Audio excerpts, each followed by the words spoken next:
Hello दोस्तों, और करें तैयारी में स्वागत है। दोस्तों, आज से हम उत्तराखंड पीसीएस 2024 के लिए एक स्पेशल पैकेज लेके आ रहे हैं। इस पैकेज में आप लोगों के लिए क्या होगा, तो सबसे पहले हम उत्तराखंड यूके स्पेशल पढ़ेंगे। और यूके स्पेशल हम कैसे पढ़ेंगे, इसमें स्पेशल क्या होगा कि इसको हम मैप के माध्यम से पढ़ेंगे। और इससे आपको क्या हेल्प मिलेगी, तो मैप के माध्यम से हो या कि कोई विजुअल्स के माध्यम से जब हम आप पढ़ते हैं तो कोई इंफॉर्मेशन को ज्यादा देर तक रिटेन कर सकते हैं। और आप किसी एग्जाम को, किसी क्वेश्चन को आप गेस करने में भी ये हेल्प करेगा। तो पहली चीज तो हम यूके स्पेशल पढ़ेंगे मैप के थ्रू। और दूसरी चीज क्या पढ़ेंगे, तो इसमें दूसरी चीज हम लाएंगे, इस चैनल पे आएगा आप लोगों के लिए यूके पीसीएस की टेस्ट सीरीज। और ये यूके पीसीएस की फुल लेंथ टेस्ट होंगे। ये सारे टेस्ट हम लाएंगे जो यूके पीसीएस के फुल लेंथ टेस्ट होंगे। टोटल 5 टेस्ट हम डिस्कशन करेंगे, क्योंकि आपको भी पता अब टाइम बहुत कम है और आपके एडमिट कार्ड ऑलरेडी इशू हो चुके हैं। तो इस समय में आपको ज्यादा से ज्यादा क्वेश्चन की रिवाइज करना है और जो भी पढ़े उसको रिवाइज करना है। इसीलिए हम स्पेशल को मैप के थ्रू ला रहे हैं और टेस्ट सीरीज ला रहे हैं। और इस साथ में हम यूके पीसीएस की पीवाईक्यू भी लाएंगे। और पीवाईक्यू केवल हम उत्तराखंड स्पेशल के लिए लाएंगे कि जो उत्तराखंड से संबंधित क्वेश्चन, जो उत्तराखंड पीसीएस, उत्तराखंड आरओ और या कि अन्य किसी भी जो उत्तराखंड राज्य स्तरीय परीक्षाओं में पूछे गए क्वेश्चन हैं जो उत्तराखंड स्पेशल के, उनको कराएंगे। इस तरीके से हम 3 चीज इस प्लेटफॉर्म में कराएंगे।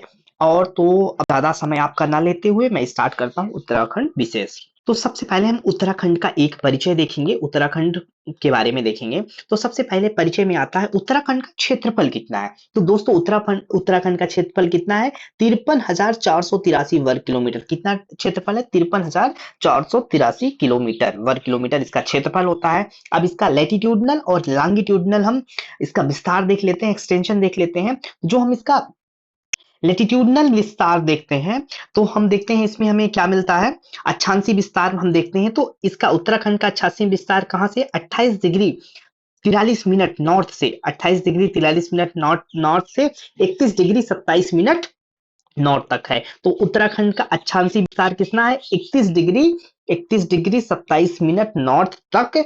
कहां से स्टार्ट होता है, 28 डिग्री 43 मिनट नॉर्थ से लेके 31 डिग्री 27 मिनट नॉर्थ तक इसका क्या अक्षांशी विस्तार है। और देशांतरी विस्तार जब हम देखते हैं तो 77 डिग्री 34 मिनट ईस्ट से 81 डिग्री 2 मिनट तक इसका क्या है, देशांतरी विस्तार हमको देखने को मिलता है। हेलो दोस्तों, और करें तैयारी में स्वागत है। दोस्तों, आज से हम उत्तराखंड पीसीएस के लिए कुछ सीरीज ला रहे हैं। इस क्रम में हम सबसे पहले देखेंगे उत्तराखंड स्पेशल। तो उत्तराखंड स्पेशल क्वेश्चन को देखेंगे। इसको हम उत्तराखंड के जो स्पेशल होंगे, उत्तराखंड के सब्जेक्ट के स्टेट के क्वेश्चन होंगे, इसमें हम देखेंगे उत्तराखंड स्टेट से रिलेटेड क्वेश्चन। तो जो राज्य के से संबंधित क्वेश्चन होंगे इनको हम, इसमें क्या होगा कि हम मैप के थ्रू, विजुअल्स के थ्रू, और जब हम पढ़ते हैं तो उसको ज्यादा देर तक रिटेन कर पाते हैं।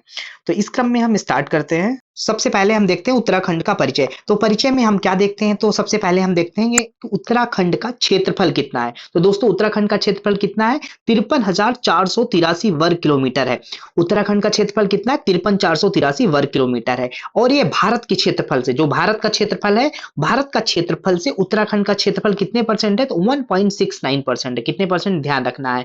तो क्षेत्रफल होगा 53,483 वर्ग किलोमीटर और जो भारत के क्षेत्रफल का 1.69% होता है। अब हम उत्तराखंड का अक्षांशीय और देशांतरी विस्तार देख लेते हैं। जो हम अक्षांशरी विस्तार सबसे पहले देखते हैं, तो उत्तराखंड कहां से स्टार्ट होता है, 28 डिग्री 43 मिनट नॉर्थ से 31 डिग्री 27 मिनट नॉर्थ। तो 28 डिग्री 43 मिनट उत्तर से 31 डिग्री 27 मिनट उत्तर, ये क्या है, इसका अक्षांशी विस्तार है। अब देशांतरी विस्तार देखते हैं। तो देशांतरी विस्तार कहां से चालू होता है, 77 डिग्री 34 मिनट ईस्ट पूर्व से, 77 डिग्री 34 मिनट पूर्व से कहां तक जाता है, 81 डिग्री 2 मिनट पूर्व तक जाता है। तो हम अक्षांश देखा 28 डिग्री 43 मिनट नॉर्थ से 31 डिग्री 27 मिनट नॉर्थ तक है। और देशांतर 77 डिग्री 34 मिनट ईस्ट से 81 डिग्री 2 मिनट ईस्ट तक है। अब हम अक्षांश देखा, देशांतर देखा, क्षेत्रफल देखा, और क्षेत्रफल में भारत का कितने परसेंट है, 1.69%, ये देखना।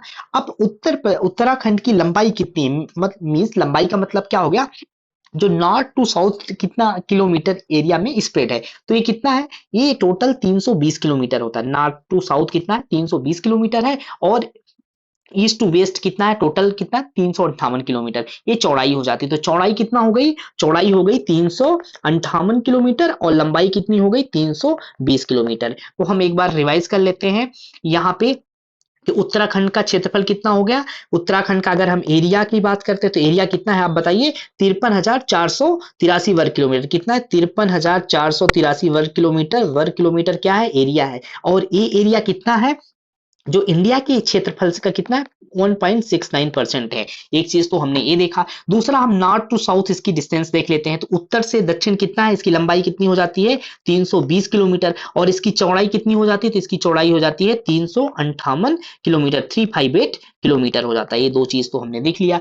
साथ में अब देखते हैं कि वर्तमान में जो उत्तराखंड का नामकरण हुआ है, कब हुआ, 2007 में हुआ है, 2007 में हुआ है। और उत्तराखंड का गठन कब हुआ, तो 9 नवंबर 2000, 9 नवंबर 2000 को उत्तराखंड क्या हुआ, कॉन्स्टिट्यूट हुआ है, गठन हुआ है। और तब उसका नाम क्या था, उसका नाम उत्तरांचल था।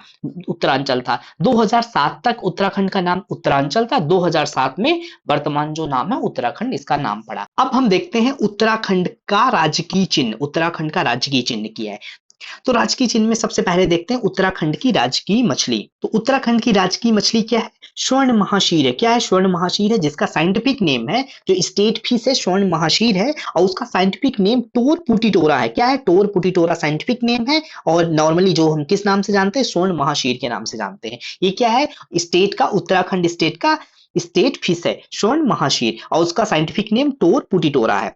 ये उत्तराखंड का लोगो हो जाता है। और इसका प्रतीक चिन्ह क्या होता है, तो उत्तराखंड का प्रतीक चिन्ह चार धारा गंगा को प्रदर्शित करती है। किसको प्रदर्शित करती है, चार धारा गंगा को प्रदर्शित करती है। अब हम राजकीय गीत देखते हैं, जो स्टेट सॉन्ग है, क्या है, उत्तराखंड देवभूमि मातृभूमि शत शत बंदन अभिनंदन। ये क्या है, उत्तराखंड देवभूमि मातृभूमि शत शत बंदन अभिनंदन। ये क्या है, राजकीय गीत है, जिसके रचयिता नैनीताल निवासी हेमंत बिष्ट हैं। और साथ ही लोक गायक संगीतकार नरेंद्र सिंह योगी द्वारा रचित यह गीत त्रिभाषी है। कैसी, त्रिभाषी है। पहले 3 पद हिंदी में लिखे गए हैं, उसके अंतिम 4 पद गढ़वाली में लिखे गए हैं, और कुमाऊनी भाषाओं में भी लिखे गए हैं। 2016 में कुमायूनी भाषा में भी लिखे हैं। तो इस तरह से देखेंगे कि जो राजकीय गीत है वो त्रिभाषा है। पहला क्या है, पहले 3 इसमें हिंदी है, उसके बाद अंतिम 4 गढ़वाली है और कुमाऊनी भाषा में भी लिखे गए हैं। अब हम प्रतीक चिन्ह की जब बात करते हैं, तो उत्तराखंड की प्रतीक चिन्ह हमने देखा, सफेद पृष्ठभूमि और नीले किनारों वाला एक हीरा कवच है।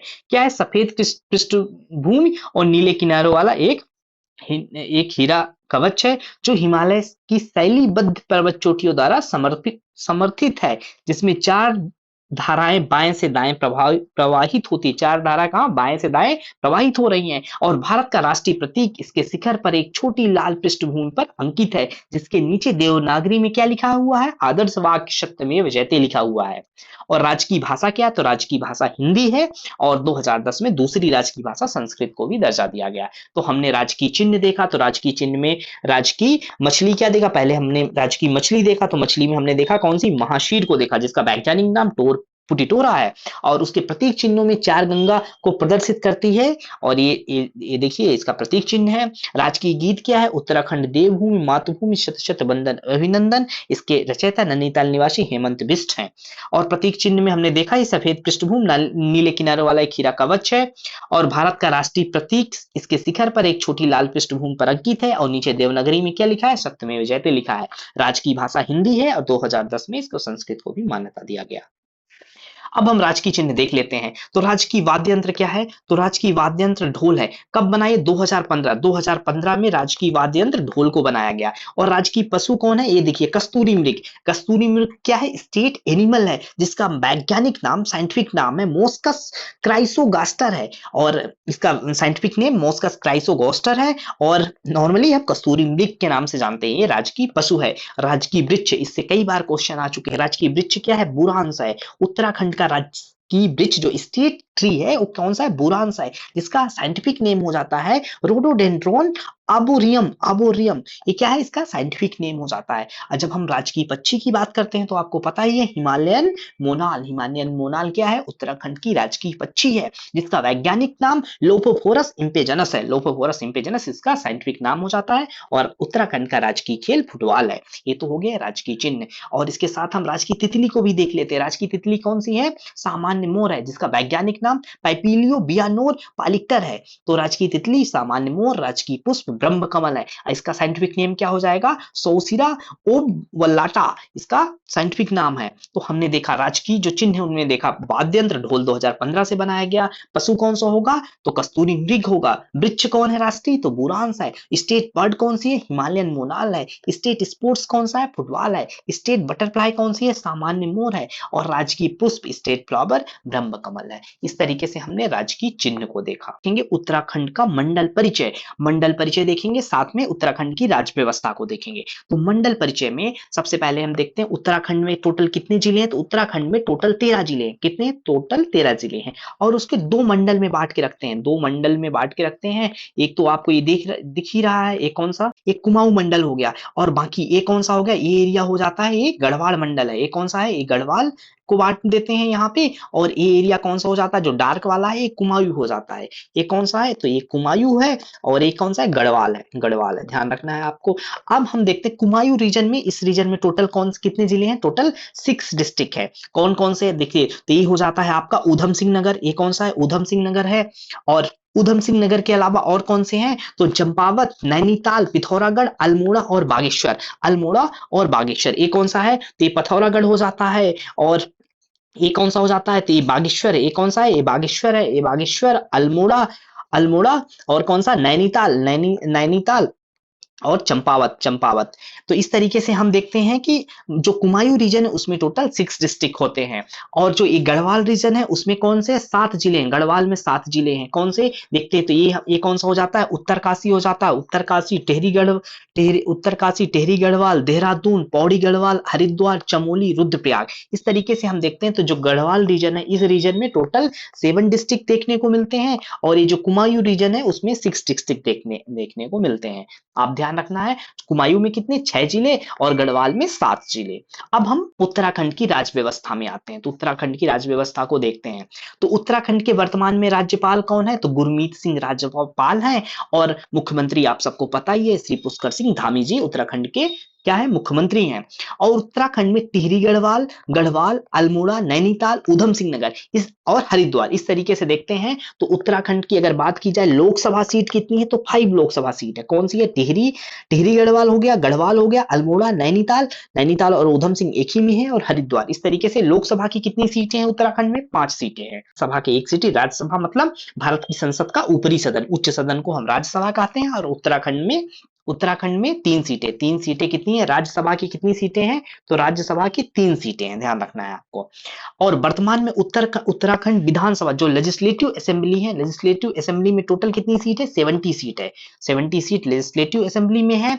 और राज्यसभा में कितनी है? 3 है। और लोकसभा में कितनी है? 5 है। और हाल ही में हुए चुनाव में 5 की 5 सीटों ने कौन सी पार्टी ने जीता है? तो बीजेपी ने जीता है। भारतीय जनता पार्टी की ही 5 सांसद हैं। नेक्स्ट आगे बढ़ते हैं। तो उत्तराखंड की राजधानी की अब हम बात करते हैं। जो उत्तराखंड की राजधानी की बात करते हैं तो उत्तराखंड की 2 राजधानी है। एक शीतकालीन राजधानी है, दूसरी कौन सी है? ग्रीष्मकालीन राजधानी। अब बात होती है शीतकालीन राजधानी कौन सी है? तो ये देहरादून है। देहरादून कौन सी है? शीतकालीन राजधानी है। और ग्रीष्मकालीन कौन सी है? तो गैरसैंण है, जो कि 20 जून 2020 को बनाई गई है।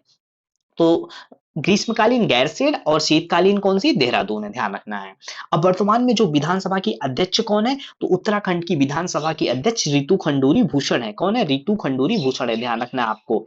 और सदन के नेता कौन है? तो आपको पता ही है, जो सदन का नेता होता है वही मुख्यमंत्री होता है। तो वर्तमान में पुष्कर सिंह धामी जी ही सदन के नेता है। और उत्तराखंड उच्च न्यायालय के मुख्य न्यायाधीश कौन है? तो हाल ही में नवनियुक्त हुई है किनकी? रीतू बाहरी जी, रीतू कुमारी रीतू बाहरी जी क्या है? उत्तराखंड की करंटली जो है चीफ जस्टिस हैं। और साथ ही है उत्तराखंड की पहली महिला मुख्य न्यायाधीश बनने वाली पहली महिला हैं। कौन सी? रीतू बाहरी जी। नेक्स्ट हम देखते हैं, हाल ही में जोशीमठ का नाम बदला गया है। तो जोशीमठ का नाम अब वर्तमान में क्या हो गया है? ज्योतिर्मठ हो गया है। जोशीमठ का नाम अब क्या हो गया है? ज्योतिर्मठ हो गया है। और कुसिया कुटोली का नाम क्या हो गया? कुसिया कुटोली का नाम कैची धाम हो गया है, ध्यान रखना है। जोशीमठ का नाम ज्योतिर्मठ हो गया है और कुसिया कुटोली का नाम कैची धाम हो गया है। लोकसभा चुनाव में उत्तराखंड की 5 सीटों ने भाजपा ने जीता। हमने हाल ही में पहले ही अभी डिस्कशन इसका किया है। और दोस्तों ये हो जाता है उत्तराखंड का सबसे महत्वपूर्ण क्वेश्चन कि उत्तराखंड ऐसा स्टेट बना है कि जो आजादी के बाद विधानसभा में पारित करने वाला पहला स्टेट बन गया जो समान नागरिक संहिता को लागू किया है। तो समान नागरिक संहिता को लागू करने वाला विधानसभा में पारित करके आजादी के बाद पहला स्टेट बन गया है उत्तराखंड में। अब जब हम समान नागरिक संहिता की बात करते हैं तो इसका उल्लेख कहाँ पे है? तो इसका उल्लेख संविधान के कहाँ पे? संविधान के भाग 4 में है। कहाँ पे है? पार्ट 4 में है। और पार्ट 4 के किस आर्टिकल में है? तो इसको आर्टिकल 44 में हम देखते हैं। तो ये बात हो गई समान नागरिक संहिता की। अब हम देखते हैं देहरादून के कौलागढ़ में एससी बोस आवासीय छात्रावास भवन का उद्घाटन किया है, और उद्घाटन कौन किया है? माननीय मुख्यमंत्री पुष्कर सिंह धामी जी ने किया है। अब हम देखते हैं उत्तराखंड का भौगोलिक परिचय, ज्योग्राफी ऑफ उत्तराखंड हम देखते हैं। तो सबसे पहले हम देख लेते हैं सबसे लंबी अंतरराष्ट्रीय सीमा, सबसे लंबी जो कुछ इंपॉर्टेंट फैक्ट देख लेते हैं। तो सबसे लंबी अंतरराष्ट्रीय सीमा जो लगती है किससे लगती है? पिथौरागढ़ से लगती है। पिथौरागढ़ से सबसे लंबी अंतरराष्ट्रीय सीमा लगती है। और सबसे ज्यादा जिलों से कौन सी सीमा लगती है? तो पौड़ी से 7 जिलों से संपर्क करता है। पौड़ी कितने सबसे ज्यादा? 7 जिलों से संपर्क करता है। और क्षेत्रफल की दृष्टि से भारत का कौन सा स्थान है उत्तराखंड का? तो भारत के क्षेत्रफल की दृष्टि से उत्तराखंड 18वां बड़ा राज्य है। तो 18th प्लेस आता है। कौन सा प्लेस आता है? 18th प्लेस आता है उत्तराखंड का। और टोटल हमने देखा ये कि क्षेत्रफल 53,483 53,483 स्क्वायर किलोमीटर इसका एरिया होता है। और अगर एरिया को हम उसमें पर्वतीय और मैदानी में बांटें तो पर्वतीय एरिया कितना हो गया? 46,035 वर्ग किलोमीटर है, और मैदानी कितनी होगी? 7,448 वर्ग किलोमीटर होती है। अब हम मैप के माध्यम से देखते हैं। ये रहा हमारा उत्तराखंड का प्यारा मैप। और हम देखते हैं कि तिब्बत से संलग्न कितने जिले हैं? तो 3 जिले हैं। कौन कौन से हैं? तो उत्तरकाशी, चमोली और पिथौरागढ़, इन 3 की सीमा तिब्बत से लगती है। और नेपाल से संलग्न जिले कौन से हैं? तो नेपाल से संलग्न जिले हैं पिथौरागढ़, चंपावत और ऊधम सिंह। ये 3 कौन से हैं? 3 नेपाल से। 3 हमने देखा तिब्बत से और 3 नेपाल से। कौन कौन से? तो पिथौरागढ़ जिसका संपर्क किससे? तिब्बत का भी संलग्न जिला है, और साथ ही नेपाल से भी संलग्न जिला है। और कौन सा? चंपावत और ऊधम सिंह, ये नेपाल से हैं। इसके अलावा जो दक्षिणी जिले हैं उसकी सीमा उत्तर प्रदेश से लगती है। तो ऐसे 5 जिले हैं जिसकी सीमा उत्तर प्रदेश से लगती है। तो सबसे पहले हम देखते हैं ये ऊधम सिंह, ये कौन सा है? ऊधम सिंह नगर का लग रहा है। दूसरा यहाँ से नैनीताल का लग रहा है। तीसरा ये पौड़ी गढ़वाल हो गया। और चौथा हरिद्वार हो गया। और 5वां ये देहरादून। ये 5 जिलों की सीमा उत्तर प्रदेश से लगती है। फिर और हम साथ में यहीं पे देखते हैं कि हिमाचल से संलग्न कितने? 2 जिले हैं। कौन कौन से? देहरादून और उत्तरकाशी। इसका संपर्क किससे है? हिमाचल से। और इसके अलावा हम क्या देखते हैं कि जो सबसे पूर्वी जिला कौन सा है? सबसे पूर्वी जिला कौन सा है? पिथौरागढ़। पिथौरागढ़ कौन सा है? सबसे पूर्वी जिला है, ध्यान रखना है। और उत्तराखंड का सबसे बड़ा जिला कौन सा है? सबसे बड़ा जिला हो जाता है चमोली। चमोली सबसे बड़ा जिला हो जाता है। चमोली सबसे बड़ा जिला। पिथौरागढ़ क्या हो गया? पूर्वी जिला हो गया। और सबसे दक्षिणी जिला कौन सा हो जाएगा? तो ऊधम सिंह नगर। ये कौन सा है? ऊधम सिंह नगर। ऊधम सिंह नगर कौन सा है? ऊधम सिंह, ये सबसे दक्षिणी जिला हो जाता है, सबसे दक्षिणी जिला। और सबसे पश्चिमी जिला कौन सा है? तो सबसे पश्चिमी जिला हो जाएगा ये देहरादून। क्या हो जाएगा? देहरादून सबसे पश्चिमी जिला हो जाएगा। सबसे पश्चिमी जिला कौन सा हो गया? ये देहरादून सबसे पश्चिमी जिला हो जाता है। सबसे पश्चिमी जिला देहरादून हो जाता है। तो इस तरीके से हमने देखा। एक बार हम रिवाइज करते हैं। तो सबसे लंबी अगर बात करें तो सबसे लंबी अंतरराष्ट्रीय सीमा किससे लगती है? अंतरराष्ट्रीय, इंटरनेशनल बाउंड्री की सबसे लंबी अंतरराष्ट्रीय किससे लगती है? बताइए। अभी हमने डिस्कस किया किससे? पिथौरागढ़ से। इससे होगा क्या कि आपका रिवीजन भी हो रहा है साथ ही साथ में। और सबसे ज्यादा सीमा किससे लगती है? तो पौड़ी जिले से सबसे ज्यादा अंतरराज्यीय सीमा लगती है। 7 जिलों से सीमा लगती है, सबसे ज्यादा जिलों की सीमा लगती है। और क्षेत्रफल की दृष्टि से हमने इसके बाद देखा कि क्षेत्रफल की दृष्टि से उत्तराखंड की कौन सी पोजीशन है? 18th पोजीशन है। और उत्तराखंड का क्षेत्रफल कितना है? तो 53,483 वर्ग किलोमीटर हमने देखा क्या है? उत्तराखंड का क्षेत्रफल है।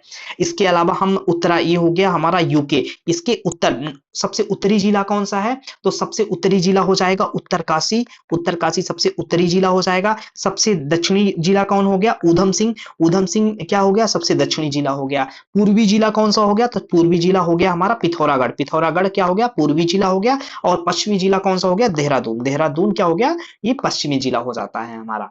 और इसके अलावा अगर हम बात करें कि उत्तराखंड का, यूके का सबसे बड़ा जिला कौन सा है? तो उत्तराखंड का सबसे बड़ा जिला हो जाता है चमोली कौन सा हो जाता है? सबसे बड़ा जिला हो जाता है, ध्यान रखना है आपको। और सबसे छोटा, साथ में अगर हम देख लेते हैं सबसे छोटा जिला कौन सा है? तो सबसे छोटा जिला हो जाता है कौन सा? चंपावत कौन सा हो जाता है? सबसे छोटा जिला हो जाता है चंपावत, सबसे छोटा जिला हो जाता है। इस तरीके से हमने उत्तराखंड की ज्योग्राफी को क्या किया, रिवाइज किया। और हम देखते हैं साथ में हम हिमालय की श्रेणियों के देखते हैं। तो हमें पता है कि सबसे जो ऊपरी है वो कौन सी है, ट्रांस हिमालय है। ट्रांस हिमालय के बाद बृहद हिमालय, बृहद हिमालय के बाद लघु या मध्य हिमालय, फिर शिवालिक, फिर भाबर, फिर तराई, और इधर हमको गंगा के मैदान देखने को मिल जाते हैं। ट्रांस हिमालय का सबसे उत्तरी भाग, सबसे उत्तरी भाग कौन सा है, तो सबसे उत्तरी भाग क्या हो जाएगा, सबसे उत्तरी भाग हो जाएगा ट्रांस हिमालय। और सबसे दक्षिणी भाग क्या हो जाएगा, एक कौन सा होगा, हिमालय का सबसे दक्षिणी भाग हो जाएगा गंगा का मैदान। अब हमको ध्यान रखना है कि ट्रांस हिमालय और बृहद हिमालय को अलग करने के लिए क्या है, यहीं पे ट्रांस हिमालय और बृहद हिमालय के बीच में क्या है, ITSZ है, Indus Tsangpo suture zone. ITSZ, Indo Tsangpo suture zone, Indo Tsangpo suture zone है। ये ट्रांस हिमालय और बृहद हिमालय के मध्य। और बृहद हिमालय और लघु हिमालय के मध्य क्या है, MCT है, मेन सेंट्रल ट्रस्ट है, ध्यान रखना है।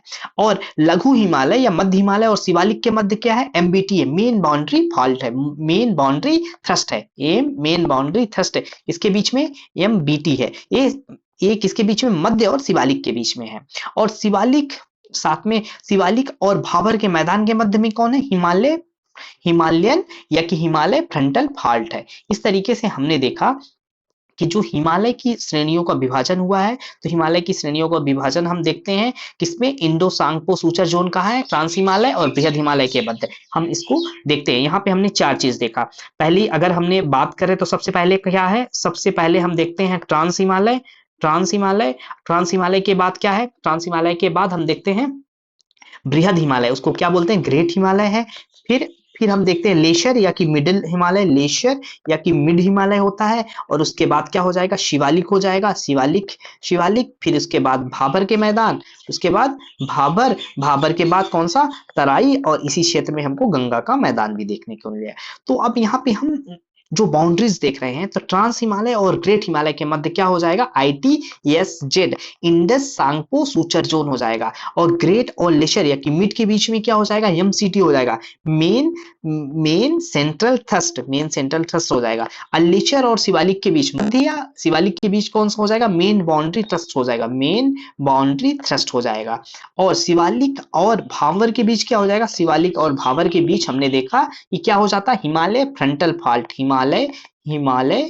हिमालय फ्रंटल फॉल्ट हो जाता है, फ्रंटल फॉल्ट। इस तरीके से हमने क्या देखा, हिमालय की श्रेणियों का विभाजन देखा। अब हम हिमालय की इन श्रेणियों की विशेषता देखेंगे। तो सबसे पहले आ जाते हैं ट्रांस हिमालय पे। ट्रांस हिमालय कितने जिलों में है, 3 जिलों में विस्तृत है। ट्रांस हिमालय ध्यान रखना 3 जिलों पे है। इसमें सबसे उत्तरी जिला उत्तरकाशी, चमोली और पिथौरागढ़।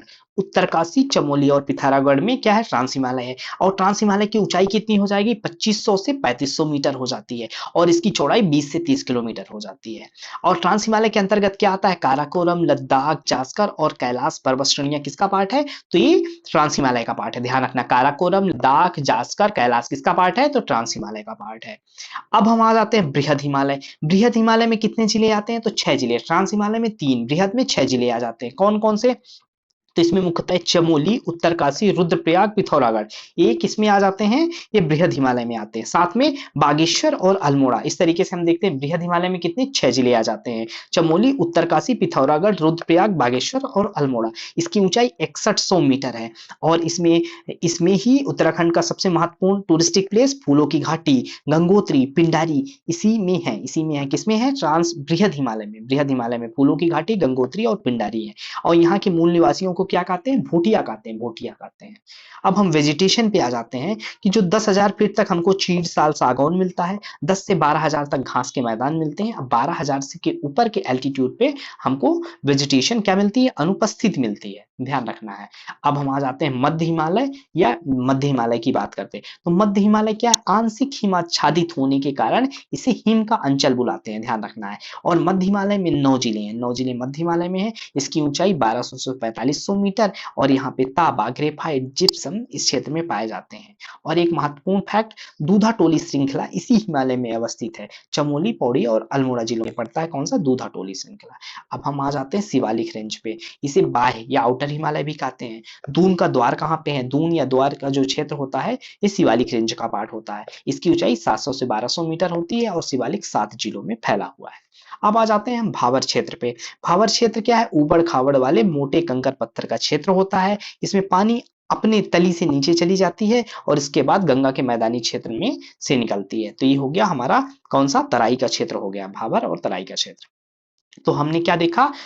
हिमालय की श्रेणियों की विशेषताएं। एक बार हम इसको रिवाइज कर लेते हैं। अब हमने सबसे पहले क्या पढ़ा? सबसे पहले हमने ट्रांस हिमालय पढ़ा। तो ट्रांस हिमालय में 3 जिले आए। कौन-कौन से? तो हमने देखा उत्तरकाशी आया, और कौन सा आया? चमोली आया, और कौन सा आया? पिथौरागढ़ आया। आप रिवाइज करते रहिए, अभी ये पढ़े हैं हाल ही में, ठीक है? तो 3 जिले उत्तरकाशी, चमोली और पिथौरागढ़ ध्यान रखना है। और ट्रांस हिमालय में क्या आता है इसके अंतर्गत? हमने देखा काराकोरम। काराकोरम किसका पार्ट है? ट्रांस हिमालय का पार्ट है, ध्यान रखना। लद्दाख, लद्दाख की श्रेणी किसका पार्ट है? ट्रांस हिमालय की पार्ट है। और कौन सा है? जास्कर, लद्दाख, जास्कर और एक कैलाश श्रेणी, कैलाश श्रेणी ये किसका पार्ट है? ट्रांस हिमालय का पार्ट है। अब ट्रांस के बाद आ जाते हैं ग्रेट हिमालय। ग्रेट हिमालय की बात आते हैं। ग्रेट हिमालय में कितने? 6 जिले हैं। अब 6 जिले कौन सा है इसको भी देख लीजिए। चमोली, चमोली आ जाता है। और कौन सा आता है? उत्तरकाशी भी आता है, चमोली भी आता है, उत्तरकाशी भी आता है, रुद्रप्रयाग भी आता है, रुद्रप्रयाग आता है। और कौन सा आता है? पिथौरागढ़ आता है, रुद्रप्रयाग आता है। और कौन सा? पिथौरागढ़। पिथौरागढ़ के अलावा कौन सा है? बागेश्वर और अल्मोड़ा। बागेश्वर और अल्मोड़ा ये किसका? ग्रेट हिमालय का पार्ट है। और इसमें क्या है? जैसे उसमें हमने देखा काराकोरम, लद्दाख, जास्कर ये किसका? ट्रांस का है। तो बृहद का पार्ट कौन है? वह valley of flower, valley of flower, valley of flower जिसे क्या कहते हैं? फूलों की घाटी। फूलों की घाटी किसका पार्ट है? तो बृहद हिमालय का है। और कौन सी? गंगोत्री, गंगोत्री, पिंडारी ये सब किसका पार्ट है? ये बृहद हिमालय के पार्ट है। अब बृहद हिमालय में जो रहता है उसको क्या कहते हैं? तो उसको भोटिया कहते हैं, ध्यान रखना। भोटिया कहाँ रहते हैं? बृहद हिमालय में रहेंगे। अगर फिर इसके बाद हमने बात किया किसका? मध्य हिमालय का। मध्य हिमालय का, तो मध्य हिमालय जो होता है क्या होता है? आंशिक हिमच्छादित होता है, आइस कैप्ड होता है, हिमच्छादित होता है, ध्यान रखना है। ये कहाँ पे? कितने? 9 जिलों में विस्तृत है। और यहाँ पे तांबा, ग्रेफाइट और जिप्सम मिलता है। क्या हमने देखा था? तांबा मिलता है, ग्रेफाइट मिलता है और जिप्सम मिलता है। इसके बाद हम आ जाते हैं शिवालिक पे। शिवालिक में हमने क्या पढ़ा कि ये आउटर हिमालय का पार्ट है, ध्यान रखना, बाह्य हिमालय का पार्ट है। और ये कितने जिलों में है? 7 जिलों में फैला हुआ है। और यहाँ पे यहाँ की मुख्य विशेषता क्या हो गई? दून की घाटी या द्वार, दून या द्वार नहीं देखते हैं, किसका पार्ट है? शिवालिक का पार्ट है। भावर क्षेत्र कौन सा होता है? भावर हमने पढ़ा, भावर वह ऊबड़ खाबड़ वाले मोटे कंकर पत्थर का क्षेत्र होते हैं। कौन सा? ऊबड़ खाबड़ होता है जिसमें मोटे मोटे कंकड़ होते हैं, जिसके नीचे से जल प्रवाहित हो सकता है और पानी अपनी तली से चला जाता है। और इसे गंगा का मैदानी क्षेत्र, इसके बाद क्या आ जाता है? तराई और गंगा का मैदानी क्षेत्र चालू हो जाता है भावर के बाद। तो इस तरीके से हिमालय की श्रेणियों के बारे में हम बात किए। अब हम उत्तराखंड के ग्लेशियर को देखते हैं। क्या देख रहे हैं? नेक्स्ट टॉपिक हो जा रहा है हमारा ग्लेशियर, इंपॉर्टेंट टॉपिक होता है, ठीक है। अब ग्लेशियर का महत्वपूर्ण पहले फैक्ट देख लेते हैं। गंगोत्री ग्लेशियर उत्तराखंड का सबसे बड़ा ग्लेशियर है। तो उत्तराखंड का सबसे बड़ा ग्लेशियर कौन सा है? गंगोत्री है। गंगोत्री है ये गंगोत्री कहाँ है? उत्तरकाशी जिले में स्थित है। गंगोत्री किस जिले में? उत्तरकाशी में है। नेक्स्ट है पिंडारी ग्लेशियर। पिंडारी ग्लेशियर उत्तराखंड का दूसरा सबसे बड़ा ग्लेशियर है। कहाँ पे है? बागेश्वर जिलों में। पिंडारी कहाँ पे? बागेश्वर जिलों में। यहाँ से निकलने वाली नदी कौन सी है? पिंडारी और अलकनंदा की सहायक। पिंडारी है जो कि अलकनंदा की सहायक है। मिलाम मिथौरा जिले के मुनियासी थाने में पड़ता है। यहाँ से गौरी गंगा नदी भी निकलती है, ध्यान रखना। मिलाम पिथौरा, मिलाम पिथौरा कहाँ पड़ता है? तो ये मुनियासी थाने में पड़ता है। यहाँ से गौरी गंगा निकलती है, ध्यान रखना है। चौराबाड़ी रुद्रप्रयाग और टिहरी जिले में है। चौराबाड़ी कहाँ पे है? रुद्रप्रयाग और टिहरी जिले में है। और यहाँ से मंदाकिनी नदी निकलती है, चौराबाड़ी से मंदाकिनी निकलती है। अब हम मैप से देख लेते हैं। तो सबसे पहले पिथौरागढ़ को देखते हैं। तो पिथौरागढ़ में कौन सा है? तो पिथौरागढ़ में मिलाम है, कली ग्लेशियर है, नामिक है, हीरामढ़ी है, पिनौरा है और पोंटिंग है। ये सब किसके हैं? तो ये कहाँ पे है? ये पिथौरागढ़ में है। नेक्स्ट टाइम पिथौरागढ़ के बाद बागेश्वर को देख लेते हैं। कौन सा? बागेश्वर। बागेश्वर में सुखराम है, पिंडारी है और कफनी है। सुखराम, पिंडारी और कफनी है, ध्यान रखना है। अब आ जाते हैं चमोली पे। तो चमोली में दूनागिरी है, बद्रीनाथ है, सतोपत है। चमोली में कौन सा? दूनागिरी, बद्रीनाथ, सतोपत है। नेक्स्ट आ जाते हैं उत्तरकाशी में। तो उत्तरकाशी में गंगोत्री है, यमुनोत्री है, बंदरपूछ है और डोरियानी है। गंगोत्री, यमुनोत्री, बंदरपूछ, डोरियानी और कौन सा? गंगोत्री है। नेक्स्ट आ जाते हैं रुद्रप्रयाग। रुद्रप्रयाग में चोराबाड़ी ग्लेशियर है और इसी चोराबाड़ी को हम क्या बोलते हैं? इसी को केदारनाथ ग्लेशियर भी बोलते हैं। चोराबाड़ी को हम केदारनाथ ग्लेशियर भी बोलते हैं। चलिए फिर रिवाइज करते हैं। अब उत्तराखंड का सबसे बड़ा ग्लेशियर, उत्तराखंड का सबसे बड़ा ग्लेशियर अभी हमने पढ़ा कौन सा है? बताइए आप, सबसे बड़ा ग्लेशियर कौन सा है? तो ये गंगोत्री ग्लेशियर हो जाता है। गंगोत्री ग्लेशियर उत्तराखंड का सबसे बड़ा ग्लेशियर हो जाता है। अब गंगोत्री जिले कहाँ पे है? गंगोत्री ग्लेशियर उत्तरकाशी जिले में। कहाँ पे? उत्तरकाशी जिले में है। और दूसरा सबसे बड़ा ये हो जाता है। और दूसरा सबसे बड़ा कौन सा होता है, तो पिंडारी है। पिंडारी है और ये किस जिले में है, तो ये बागेश्वर जिले में है, बागेश्वर जिले में है। ध्यान रखना, बागेश्वर जिले में है। और यहीं से पिंडारी नदी निकलती है। और पिंडारी किसकी सहायक नदी है, तो ये अलकनंदा की सहायक नदी है। ध्यान रखना, अलकनंदा की सहायक नदी है। और चौराबाड़ी, चौराबाड़ी हमने इसके बाद देखा था, चौराबाड़ी कहाँ है, रुद्रप्रयाग और टिहरी जिले में है। चौराबाड़ी कहाँ पे है, एक महत्वपूर्ण ग्लेशियर और देखते हैं, तो चौराबाड़ी, चौराबाड़ी कहाँ पे है, तो ये रुद्रप्रयाग और टिहरी में है। रुद्रप्रयाग और टिहरी जिले में आती है। और यहीं से, चौराबाड़ी से ही क्या निकलती है, मंदाकिनी नदी निकलती है। मंदाकिनी नदी कहाँ से निकलती है, तो चौराबाड़ी ग्लेशियर से निकलती है। नेक्स्ट हम देखते हैं दोस्तों उत्तराखंड के प्रमुख पर्वत को। उत्तराखंड के प्रमुख पर्वत को देखते हैं। तो सबसे पहले आ जाते हैं, उत्तराखंड का सबसे ऊंची चोटी कौन सी है, उत्तराखंड की सबसे ऊंची चोटी नंदा देवी है। ध्यान रखना, सबसे ऊंची चोटी नंदा देवी है। और नंदा देवी कहाँ पे है, तो ये पिथौरागढ़ जिले में है, जिसकी ऊंचाई 7,817 मीटर है। दूसरी सबसे बड़ी ऊंची चोटी कौन सी है, तो ये कामेत है। कामेत है, ये कहाँ पे, उत्तरकाशी जिले में है, जिसकी ऊंचाई 7,756 मीटर है। और ये कहाँ पे, जास्कर रेंज में अवस्थित है। अब हम मैप के थ्रू देखते हैं। तो सबसे पहले उत्तरकाशी देखते हैं। तो उत्तरकाशी में कौन सा हमको देखने को मिल जाता है, तो उत्तरकाशी में ही हमने देखा सबसे ऊंची चोटी कौन सी थी, उत्तरकाशी में सबसे ऊंची चोटी उत्तरकाशी की हमने देखा कौन सी, कामेत थी। कामेत थी। ये दूसरी, उत्तराखंड की दूसरी सबसे ऊंची चोटी है, जिसकी हाइट 7,756 है। उसके बाद हमने देखा उत्तरकाशी जिले में कौन सी है, बंदरपूछ है, 6,316 मीटर की है। और कौन सा है, चौकंबा है, 7,138 मीटर की है। फिर हम आ जाते हैं, नीचे देखते हैं। इसके बाद चमोली डिस्ट्रिक्ट में हमको देखने को मिलता है दूनगिरी 7,066 मीटर की। अब हम आ जाते हैं उत्तराखंड की सबसे ऊंची चोटी को देखते हैं, कहाँ पे, पिथौरागढ़ जिले की नंदा देवी 7,817 मीटर की है। और पिथौरागढ़ और इसी में हम बॉर्डर में देखते हैं बागेश्वर जिले में त्रिशूल का है, जो कि 7,120 है। और पिथौरागढ़ और बागेश्वर के बॉर्डर में एक और हमको देखता है, नादाकोटा देखते हैं, है, वो कितने की, 7,816 किलोमीटर की है। ध्यान रखना है, उत्तराखंड की उत्तरकाशी में बंदरपूछ है। अब बंदरपूछ में से क्या निकलता है, यहीं से क्या निकलती है, यमुनोत्री ग्लेशियर है। और यहीं से यमुनोत्री ग्लेशियर से हमको यमुना नदी का उद्गम देखने को मिलता है। और इसकी ऊंचाई 6,316 है। ध्यान रखना है आपको। तो इस तरीके से एक बार हम फिर रिवाइज करते हैं कि हाईएस्ट पीक कौन है, हाईएस्ट पीक उत्तराखंड की हाईएस्ट पीक, ध्यान रखना है, हाईएस्ट पीक कौन सी है उत्तराखंड की, तो हाईएस्ट पीक नंदा देवी, कौन सी है, नंदा देवी हाईएस्ट पीक है, जिसकी हाइट कितनी हो जाती है, 7,817 मीटर, 7,817 मीटर इसकी हाइट हो जाती है। और ये किस जिले में है, तो ये पिथौरागढ़ में है, पिथौरागढ़ जिले में है, हाईएस्ट पीक हो गई। हाईएस्ट सेकंड पीक कौन सी हो जाती है, तो ये कामेत हो जाती है। कौन सी हो जाती है, कामेत हो जाती है। और कामेत कहां पे है, तो ये उत्तरकाशी जिले में है। कहां पे है, उत्तरकाशी जिले में स्थित है कामेत। और कितनी इसकी हाइट हो जाती है, 7,756 मीटर इसकी हाइट हो जाती है। और ये कौन सा रेंज यहाँ पे मिलेगा हमको, तो यहाँ पे जास्कर रेंज मिलेगा। ये सब अभी हमने पढ़ा है, रिवाइज कर रहे हैं। इससे होगा क्या कि आप एक बार मैप में देखें और दूसरी बार हम आपको रिवाइज करा रहे हैं, तो ये चीजें आपके दिमाग में, माइंड में रिटेन हो जाएगी। और एक हमने, जब हम पिथौरागढ़ उत्तरकाशी की बात कर रहे हैं, उत्तरकाशी में ही क्या कामेत है, और कामेत से ही क्या हो रहा है, दूसरी सबसे ऊंची चोटी है। और यहाँ पे ही उत्तरकाशी जिले में ही हमको एक और हाईएस्ट पीक हमको देखने को मिलती है, कौन सी, बंदरपूछ। और ये किस लिए फेमस है, क्योंकि यही बंदरपूछ के पास ही क्या है, यमुनोत्री ग्लेशियर है। और इसी यमुनोत्री ग्लेशियर से यमुना नदी का क्या होता है, उद्गम होता है। और जो बंदरपूछ है, इसकी हाइट क्या हो जाती है, 6,316 हो जाती है। इसके अलावा भी हम कुछ देखते हैं। अभी हमने देखा नंदा का, फिर से एक बार रिवाइज, 7,817। फिर उसके बाद दूसरे में हमने देखा कामेत को कितना, कामेत की ऊंचाई कितनी हो जाती है, तो कामेत दूसरी है, 7,756 मीटर इसकी ऊंचाई हो जाती है। नेक्स्ट बंदरपूछ कहाँ पे है, हमने अभी डिस्कस किया, बंदरपूछ कहाँ पे मिल जाएगी, तो उत्तरकाशी में मिल जाएगी, ध्यान रखना है। और चौकंबा कहाँ पे है, तो चौकंबा भी कहाँ पे है, उत्तरकाशी में। और कौन सी है, तो चौकंबा भी उत्तरकाशी में है, ध्यान रखना है।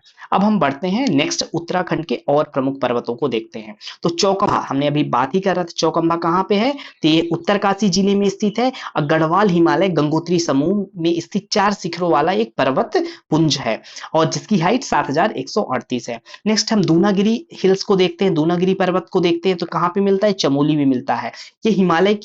ये ये हिमालय ये चमोली जिले की हिमालय की सबसे ऊंची चोटी है दूनागिरी, चमोली जिले की। और रामायण काल में जो संजीवनी लाया गया था तो यहीं का उल्लेख होता है, ये चमोली का ही उल्लेख है जहां से संजीवनी बूटी आई थी।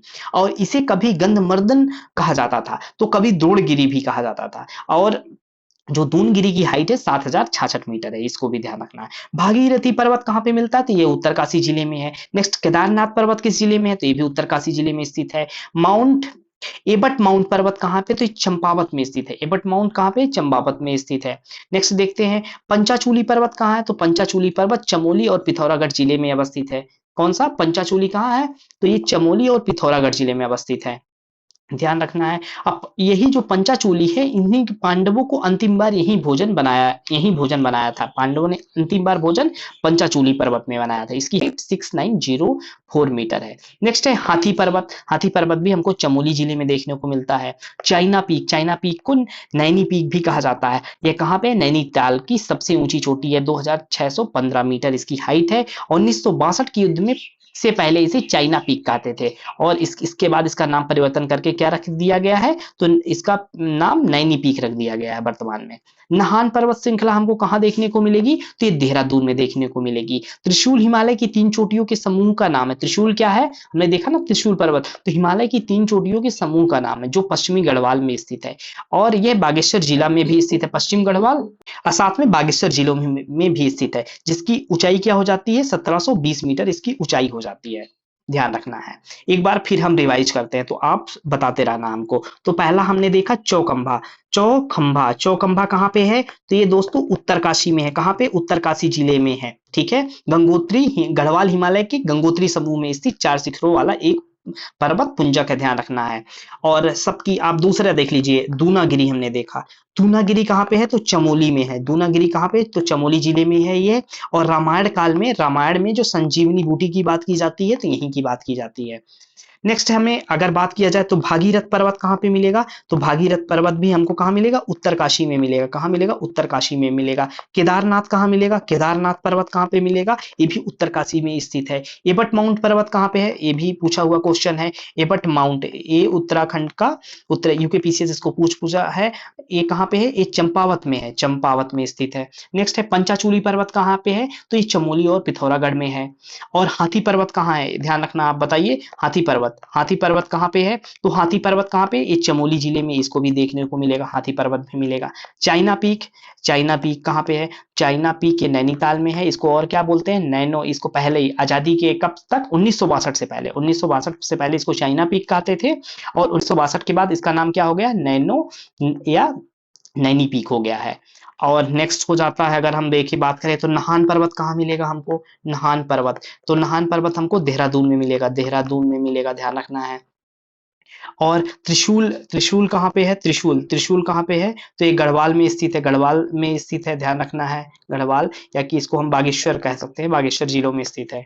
इस तरीके से हमने प्रमुख पर्वतों को देख लिया। अब आ जाते हैं उत्तराखंड के प्रमुख दर्रे।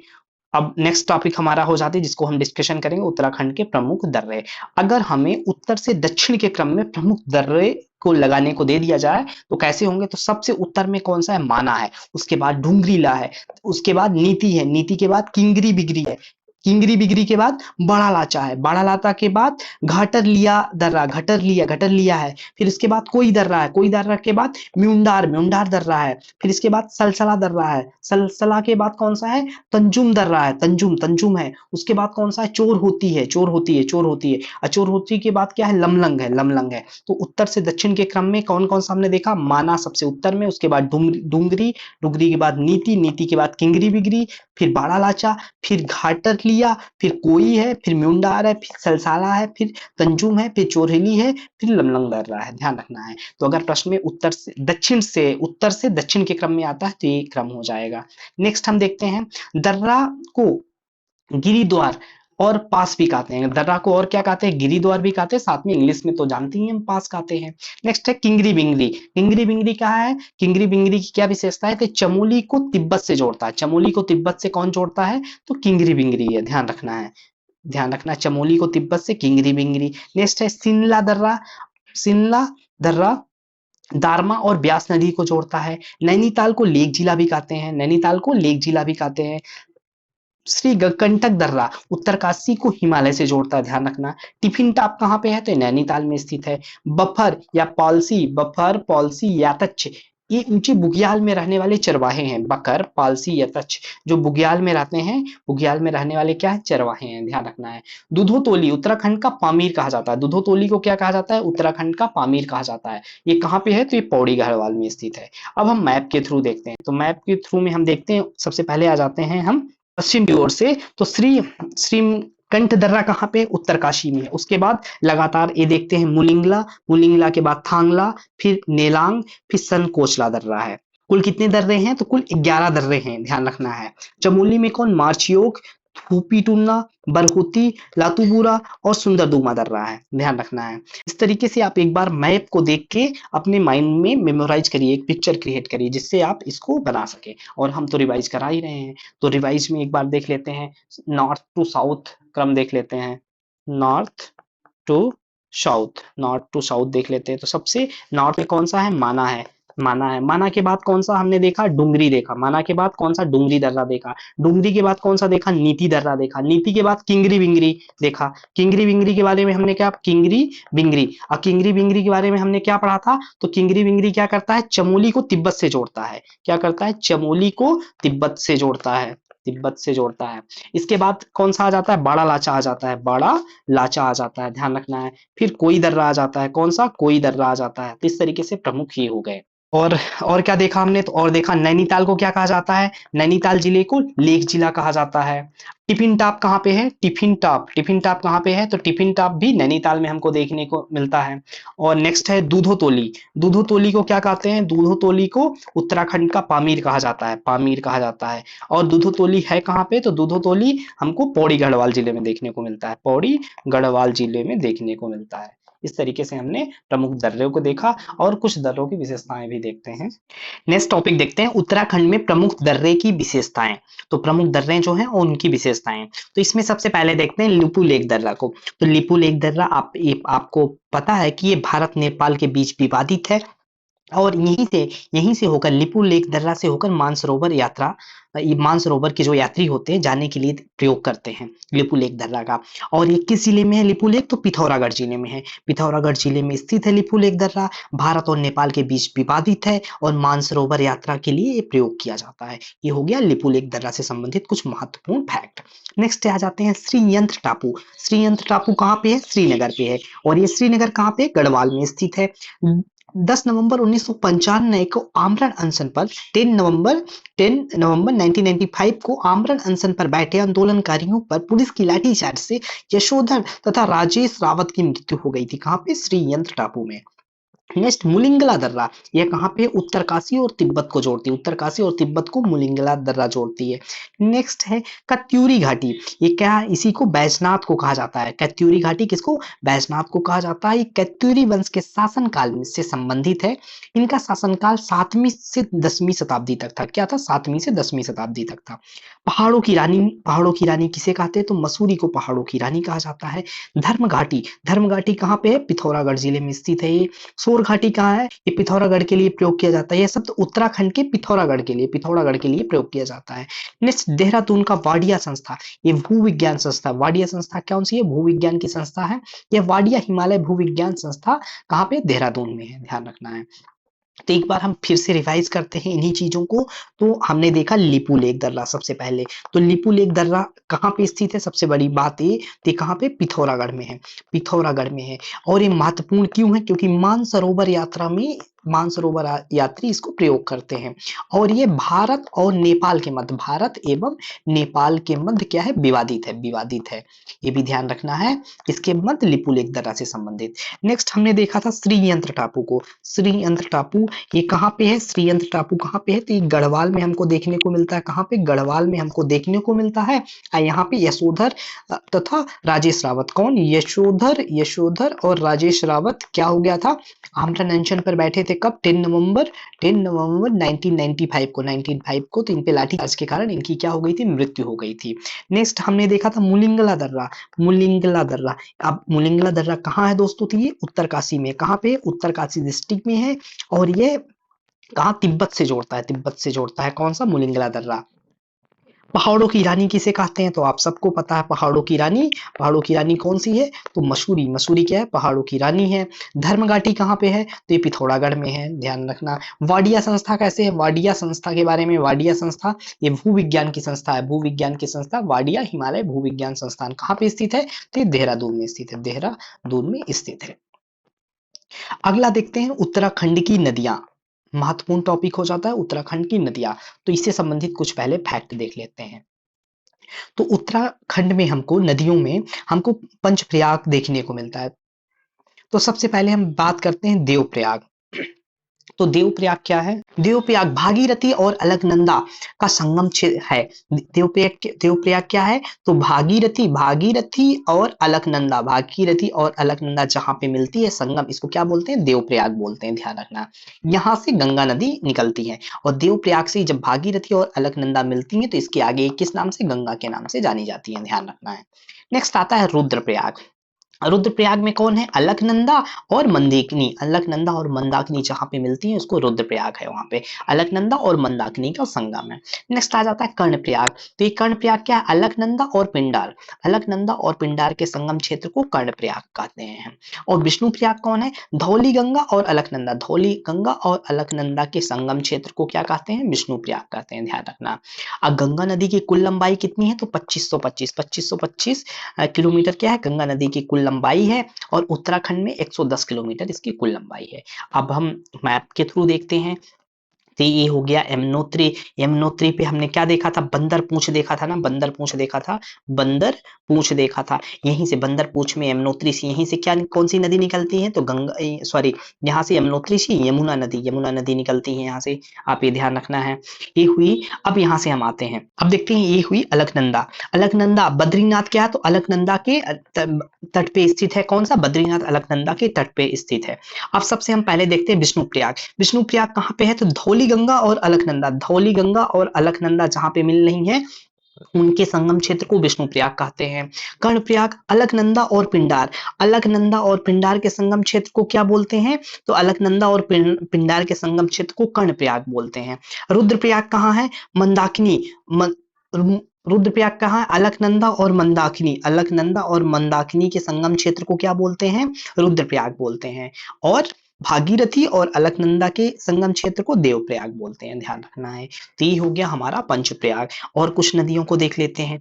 ये रही रामगंगा नदी, ये कहाँ पे है? ये रामगंगा नदी है। ये कौन सी है? लोधिया नदी है। ये गोला नदी है। ये सरयू गंगा बोलते हैं इसको। तो इन नदियों को भी ध्यान रखना है। अब हम कुछ देख लेते हैं। देवप्रयाग, देवप्रयाग किसे कहेंगे आप बताइए? तो देवप्रयाग में किसका संगम है? तो भागीरथी, भागीरथी कौन सा? भागीरथी और कौन सी नदी मिल रही है? अलकनंदा, भागीरथी और अलकनंदा जहां पे मिलेंगी वो देवप्रयाग कहलाएगा। नेक्स्ट आ जाता है रुद्रप्रयाग। रुद्रप्रयाग किसे कहते हैं? तो रुद्रप्रयाग में कौन? अलकनंदा किससे मिल रही है? मंदाकिनी से मिल रही है। अलकनंदा और मंदाकिनी, अलकनंदा और मंदाकिनी जहां पे मिलती है उसको क्या बोलते हैं? रुद्रप्रयाग बोलते हैं। नेक्स्ट हमने कर्णप्रयाग को देखा। तो कर्णप्रयाग किसे कहते हैं? तो यहाँ पे अलकनंदा और दूसरी कौन सी? धौली गंगा, अलकनंदा और धौली गंगा जहां पे मिल रही हैं उसको क्या कहेंगे हम? तो कर्णप्रयाग कहेंगे। और टोटल एक हमने देखा गंगा नदी की टोटल लेंथ कितनी है? कितने किलोमीटर? 2525 किलोमीटर है। और उत्तराखंड में गंगा नदी कितनी किलोमीटर की एरिया को कवर करता है? तो 110 किलोमीटर की एरिया को कवर करता है। आपको भूलना नहीं, मैंने इस वजह से आपको दो दो बार रिवाइज करा रहा हूँ। अब आ जाते हैं उत्तराखंड की नदियों से संबंधित और कुछ फैक्ट को देखते हैं। कुफी नदी पिंडार नदी की सहायक नदी है, ध्यान रखना। जो कुफनी नदी है किसकी सहायक नदी है? तो पिंडार की सहायक नदी है। अलकनंदा नदी सतोपथ हिमनद से निकलती है। अलकनंदा का उद्गम क्षेत्र क्या है? सतोपथ हिमनद है, इसको ध्यान रखना है। गंगा प्रवाह प्रणाली उत्तराखंड की सबसे बड़ी, गंगा का जो प्रवाह प्रणाली है इस उत्तराखंड की सबसे बड़ी प्रवाह प्रणाली है। आटागाड़ पिंडार, आटागाड़ क्या है? पिंडार की सहायक नदी है। आटागाड़ क्या है? पिंडार की सहायक नदी है। काठगोदाम, ये क्या है? काठगोदाम गौली नदी तट पर बसा है। काठगोदाम कहाँ पे है? गौली नदी के तट पर बसा हुआ है। और कर्णप्रयाग में कौन मिलती है? हमने देखना है। पिंडार किससे मिलती है? अलकनंदा, पिंडर जो है अलकनंदा से मिलती है। और अलकनंदा के उद्गम में सर्वाधिक हिमानियां अवस्थित है। जहां से अलकनंदा निकलती है वहां सर्वाधिक हिमानियां अवस्थित है। भागीरथ की सहायक नदी कौन सी है? जड़गंगा। जड़गंगा किसकी सहायक नदी है? तो भागीरथी की सहायक नदी है। गोविंद घाट, अलकनंदा और लक्ष्मण गंगा नदियों के संगम कहाँ पे होता है? तो गोविंद घाट पे होता है। अलकनंदा और सरस्वती का संगम कहाँ पे होता है? तो केशव प्रयाग में होता है। केशव प्रयाग में अलकनंदा और सरस्वती नदी का संगम होता है। बद्रीनाथ अलकनंदा नदी के तट पर स्थित है और बिरही गंगा भागीरथी अलकनंदा जल प्रवाह क्षेत्र में है। बिरही गंगा भागीरथी अलकनंदा के जल प्रवाह क्षेत्र में है। जो आसन नदी है किसकी सहायक नदी है? तो ये यमुना की सहायक नदी है। गर्जिया देवी मंदिर कहाँ? कोसी नदी के किनारे स्थित है। जांग गंगा को जानवी नदी भी कहते हैं। पूर्वी धुली गंगा सहायक नदी काली नदी की है। पूर्वी धुली गंगा किसकी है? काली नदी की सहायक नदी है। ये महत्वपूर्ण फैक्ट हुए। अब एक बार रिवाइज करते हैं हम। तो सबसे पहले देखते हैं पूर्वी धुली किसकी सहायक नदी है? जो पूर्वी धुली है। कौन सी? पूर्वी धुली किसकी सहायक नदी है? तो पूर्वी धुली किसकी सहायक नदी है? तो ये काली की सहायक नदी है। ध्यान रखना किसकी? काली की सहायक नदी है। जाग गंगा को बोलते हैं जाग गंगा। ये हमने अभी पढ़ा। जाग गंगा को क्या क्या बोलते हैं? तो जानवी बोलते हैं। जानवी बोलते हैं। हो गया। और आसन, आसन किसकी सहायक नदी है? ध्यान रखना आसन किसकी सहायक नदी है? तो ये यमुना की सहायक नदी है। आसन किसकी है? यमुना की सहायक नदी है। और बद्रीनाथ कहाँ पे स्थित है? किस नदी के तट पर बद्रीनाथ स्थित है? बद्रीनाथ तो ये अलकनंदा नदी के तट पर स्थित है। और केशव प्रयाग कहाँ पे है? केशव प्रयाग की अगर बात करें तो केशव प्रयाग कहाँ पे है? तो जहां पे कौन सी अलकनंदा जो है सरस्वती से मिलती है। अलकनंदा सरस्वती नदी से मिलती है, वहां पे केशव प्रयाग स्थित है। और गोविंद घाट कहाँ पे स्थित है? ध्यान रखना आपको। गोविंद घाट कहाँ पे स्थित है? जहां पे अलकनंदा किससे मिलती है? लक्ष्मण गंगा से मिलती है। किससे? लक्ष्मण गंगा से अलकनंदा मिलती है, वहां पे क्या है? गोविंद घाट है। जड़ गंगा किसकी सहायक नदी है? तो ये दोस्तों भागीरथी की सहायक नदी है।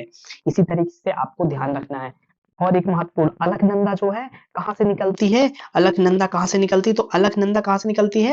ये सतोपथ हिमनद से निकलती है। संतोपथ हिमनद से निकलती है, इसको भी ध्यान रखना। संतोपथ हिमनद से अलकनंदा निकलती है। इस तरह से हमने उत्तराखंड की प्रमुख नदियों को देखा। अब हम आ जाते हैं उत्तराखंड की ताल या झील की सूची पे आ जाते हैं। तो उत्तराखंड का सबसे बड़ा ताल कौन सा है? सबसे बड़ा ताल है भीमताल है। यह 7 ताल झील में स्थित है। कहाँ पे स्थित है? ये नैनीताल में स्थित है। लगभग 23 किलोमीटर की दूरी तथा समुद्र तल से 1370 मीटर ऊंचाई पे है। अब एक चीज और, नैनीताल के नामकरण पे देख लेते हैं। तो ऐसी मान्यता है कि यहाँ पर सती की बाई आंख, आंख मतलब नैन, नैन गिरी थी, इसीलिए इसका नाम क्या हो गया? नैनताल पड़ा था। फिर बाद में इसे किस नाम से हम जानने लगे? नैनीताल के नाम से जानने लगे। और इस तालाब के उत्तरी छोर पर नैना देवी की क्या है? मंदिर भी है, ध्यान रखना है। अब हम आ जाते हैं मैप पे। हम मैप पे प्रमुख ताल देखते हैं। तो यहाँ पे अब देखते हैं, पहले चंपावत में हम यहाँ से स्टार्ट करते हैं। चंपावत में श्याम ताल और झिलमिल ताल है, ध्यान रखना है। और पिथौरागढ़ में हमको ताल नहीं देखने को मिल रही है। और एक कौन सा जिला हो गया? तो ये चमोली जिला हो गया। तो चमोली में हिमकुंड ताल, शतोपथ ताल से ही हमने अभी क्या देखा? क्या निकल रही है? अलकनंदा निकल रही है, ध्यान रखना। अलकनंदा शतोपथ ताल कहाँ पे है? ये चमोली डिस्ट्रिक्ट में है। विष्णु ताल, सिद्ध ताल, लोक ताल, मातृका ताल, लिंग ताल, मणि ताल, नरसिंह ताल, रूप ताल, ये कहाँ पे है? तो ये चमोली डिस्ट्रिक्ट में मिल जाता है। फिर अल्मोड़ा में हमको क्या मिल रहा है? सुकुंडा ताल मिल जा रहा है। और सॉरी, बागेश्वर में सुकुंडा ताल, अल्मोड़ा में तड़ांग ताल। नैनीताल जो झीलों की नगरी है, यहाँ पे सबसे बड़ी ताल कौन सी है? भीमताल देखने को मिल जाता है। नकुचिया ताल मिल जाता है। 7 ताल तो है ही है। और नैनीताल तो है ही है। अब ऊधम सिंह में गिरिताल और द्रोणताल देखने को मिल जाता है। पौड़ी गढ़पाल में दुग्ध ताल, हरिद्वार में दिव्य सरोवर, देहरादून में चंदबावड़ी ताल और कांसरो ताल है, ध्यान रखना है। और फिर आ गया उत्तरकाशी में नचकेता ताल, डोंडी ताल, बैन ताल, केदारवाल, कार ताल, लामावत देवताल और फचकंडी ताल। इस तरीके से हमने उत्तराखंड की प्रमुख ताल को देखा। एक बार रिवाइज करते हैं। तो इसमें सबसे महत्वपूर्ण कौन आ जाती है? भीमताल। तो भीमताल कहाँ पे स्थित है? तो भीमताल कहाँ पे? नैनीताल में स्थित है। उत्तराखंड की नैनीताल में, उत्तराखंड की सबसे बड़ी ताल है, ध्यान रखना है। और इसमें यही महत्वपूर्ण था। और एक तो देखा हमने कौन सी? सतोपथ ताल, पहले भी देखा था। सतोपथ ताल से क्या कौन निकल रही है? अलकनंदा निकल रही है, अलकनंदा निकल रही है।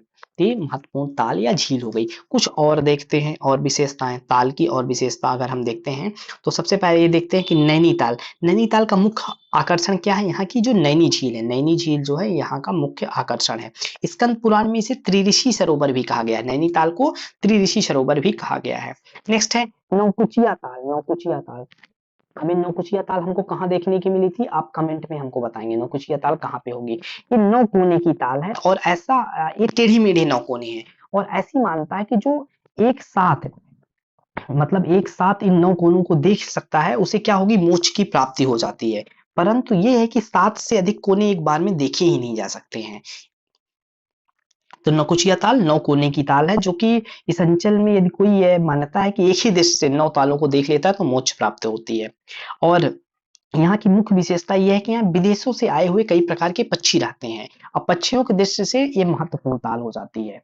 नेक्स्ट हम हेमकुंड को देखते हैं। 7 पर्वतों से घिरा हुआ है, इसको स्नो लेक भी कहते हैं और गुरु गोविंद सिंह ने यहीं पर तपस्या की थी। कहाँ पे? हेमकुंड पे तपस्या की थी।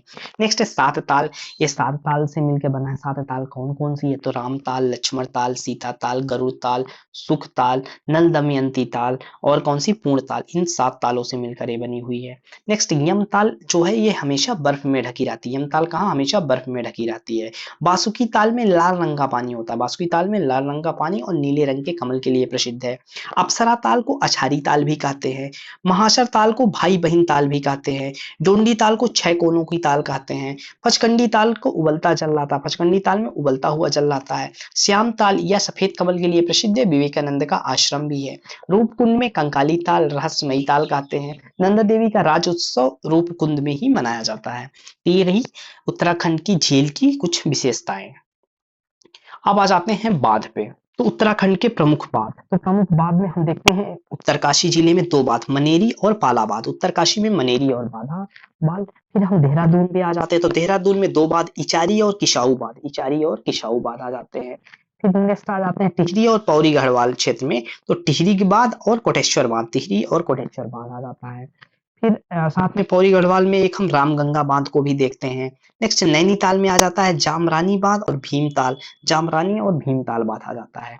और ऊधम सिंह नगर में हम देखते हैं टुमरिया बांध, नानक बांध, हरिपुरा बांध, बोर बांध, घोड़ा बांध और साथ में पिथौरागढ़ में दौली गंगा बांध है। ये महत्वपूर्ण हो गए उत्तराखंड के बांध। ध्यान रखना, आप मैप में इसको थोड़ी देर विजुलाइज करिए जिससे आपको ये रिमाइंड हो सके। अब हम आ जाते हैं स्वैल पे। उत्तराखंड के प्रमुख स्वैल। आप इस मैप को थोड़ी देर इसको ध्यान से देखना है। अब आप ये देखिए कि जो तराई क्षेत्र आ जा रहा है, तराई क्षेत्र में तराई मिट्टी होगी और तराई क्षेत्र के जो ऊपरी है वहां पे क्या होगी, तराई के ऊपर क्या था, भाभर एरिया। ये कैसा था? तो ये भाभर एरिया था। ये कैसा? ये भाभर एरिया था। ये कौन सा? भाभर एरिया। तो यहाँ कौन सी मिट्टी मिलेगी? यहाँ पे भाभर मिट्टी मिलेगी। और नेक्स्ट हम उसके ऊपर देखते हैं तो ये कैसा है? ये पर्वतीय क्षेत्र है। कैसा है? ये पर्वतीय क्षेत्र है। तो यहाँ पे पर्वतीय मिट्टी मिलेगी। और इसके साथ ही यह भी क्या है, ऊपर ये भी, यहाँ भी क्या है, ये भी पर्वतीय क्षेत्र है। तो यहाँ भी ये क्या होगी, पर्वतीय मिट्टी हमको देखने को मिलेगी। और साथ में जो ये कुछ बचा इस क्षेत्र में हमको टर्शरी मिट्टी देखने को मिलेगी। इस क्षेत्र में ध्यान रखना है, इस क्षेत्र में कौन सी मिट्टी? तो टर्शरी मिट्टी इस क्षेत्र में हमको देखने को मिलेगी। तो ये हुई उत्तराखंड के प्रमुख सवाल।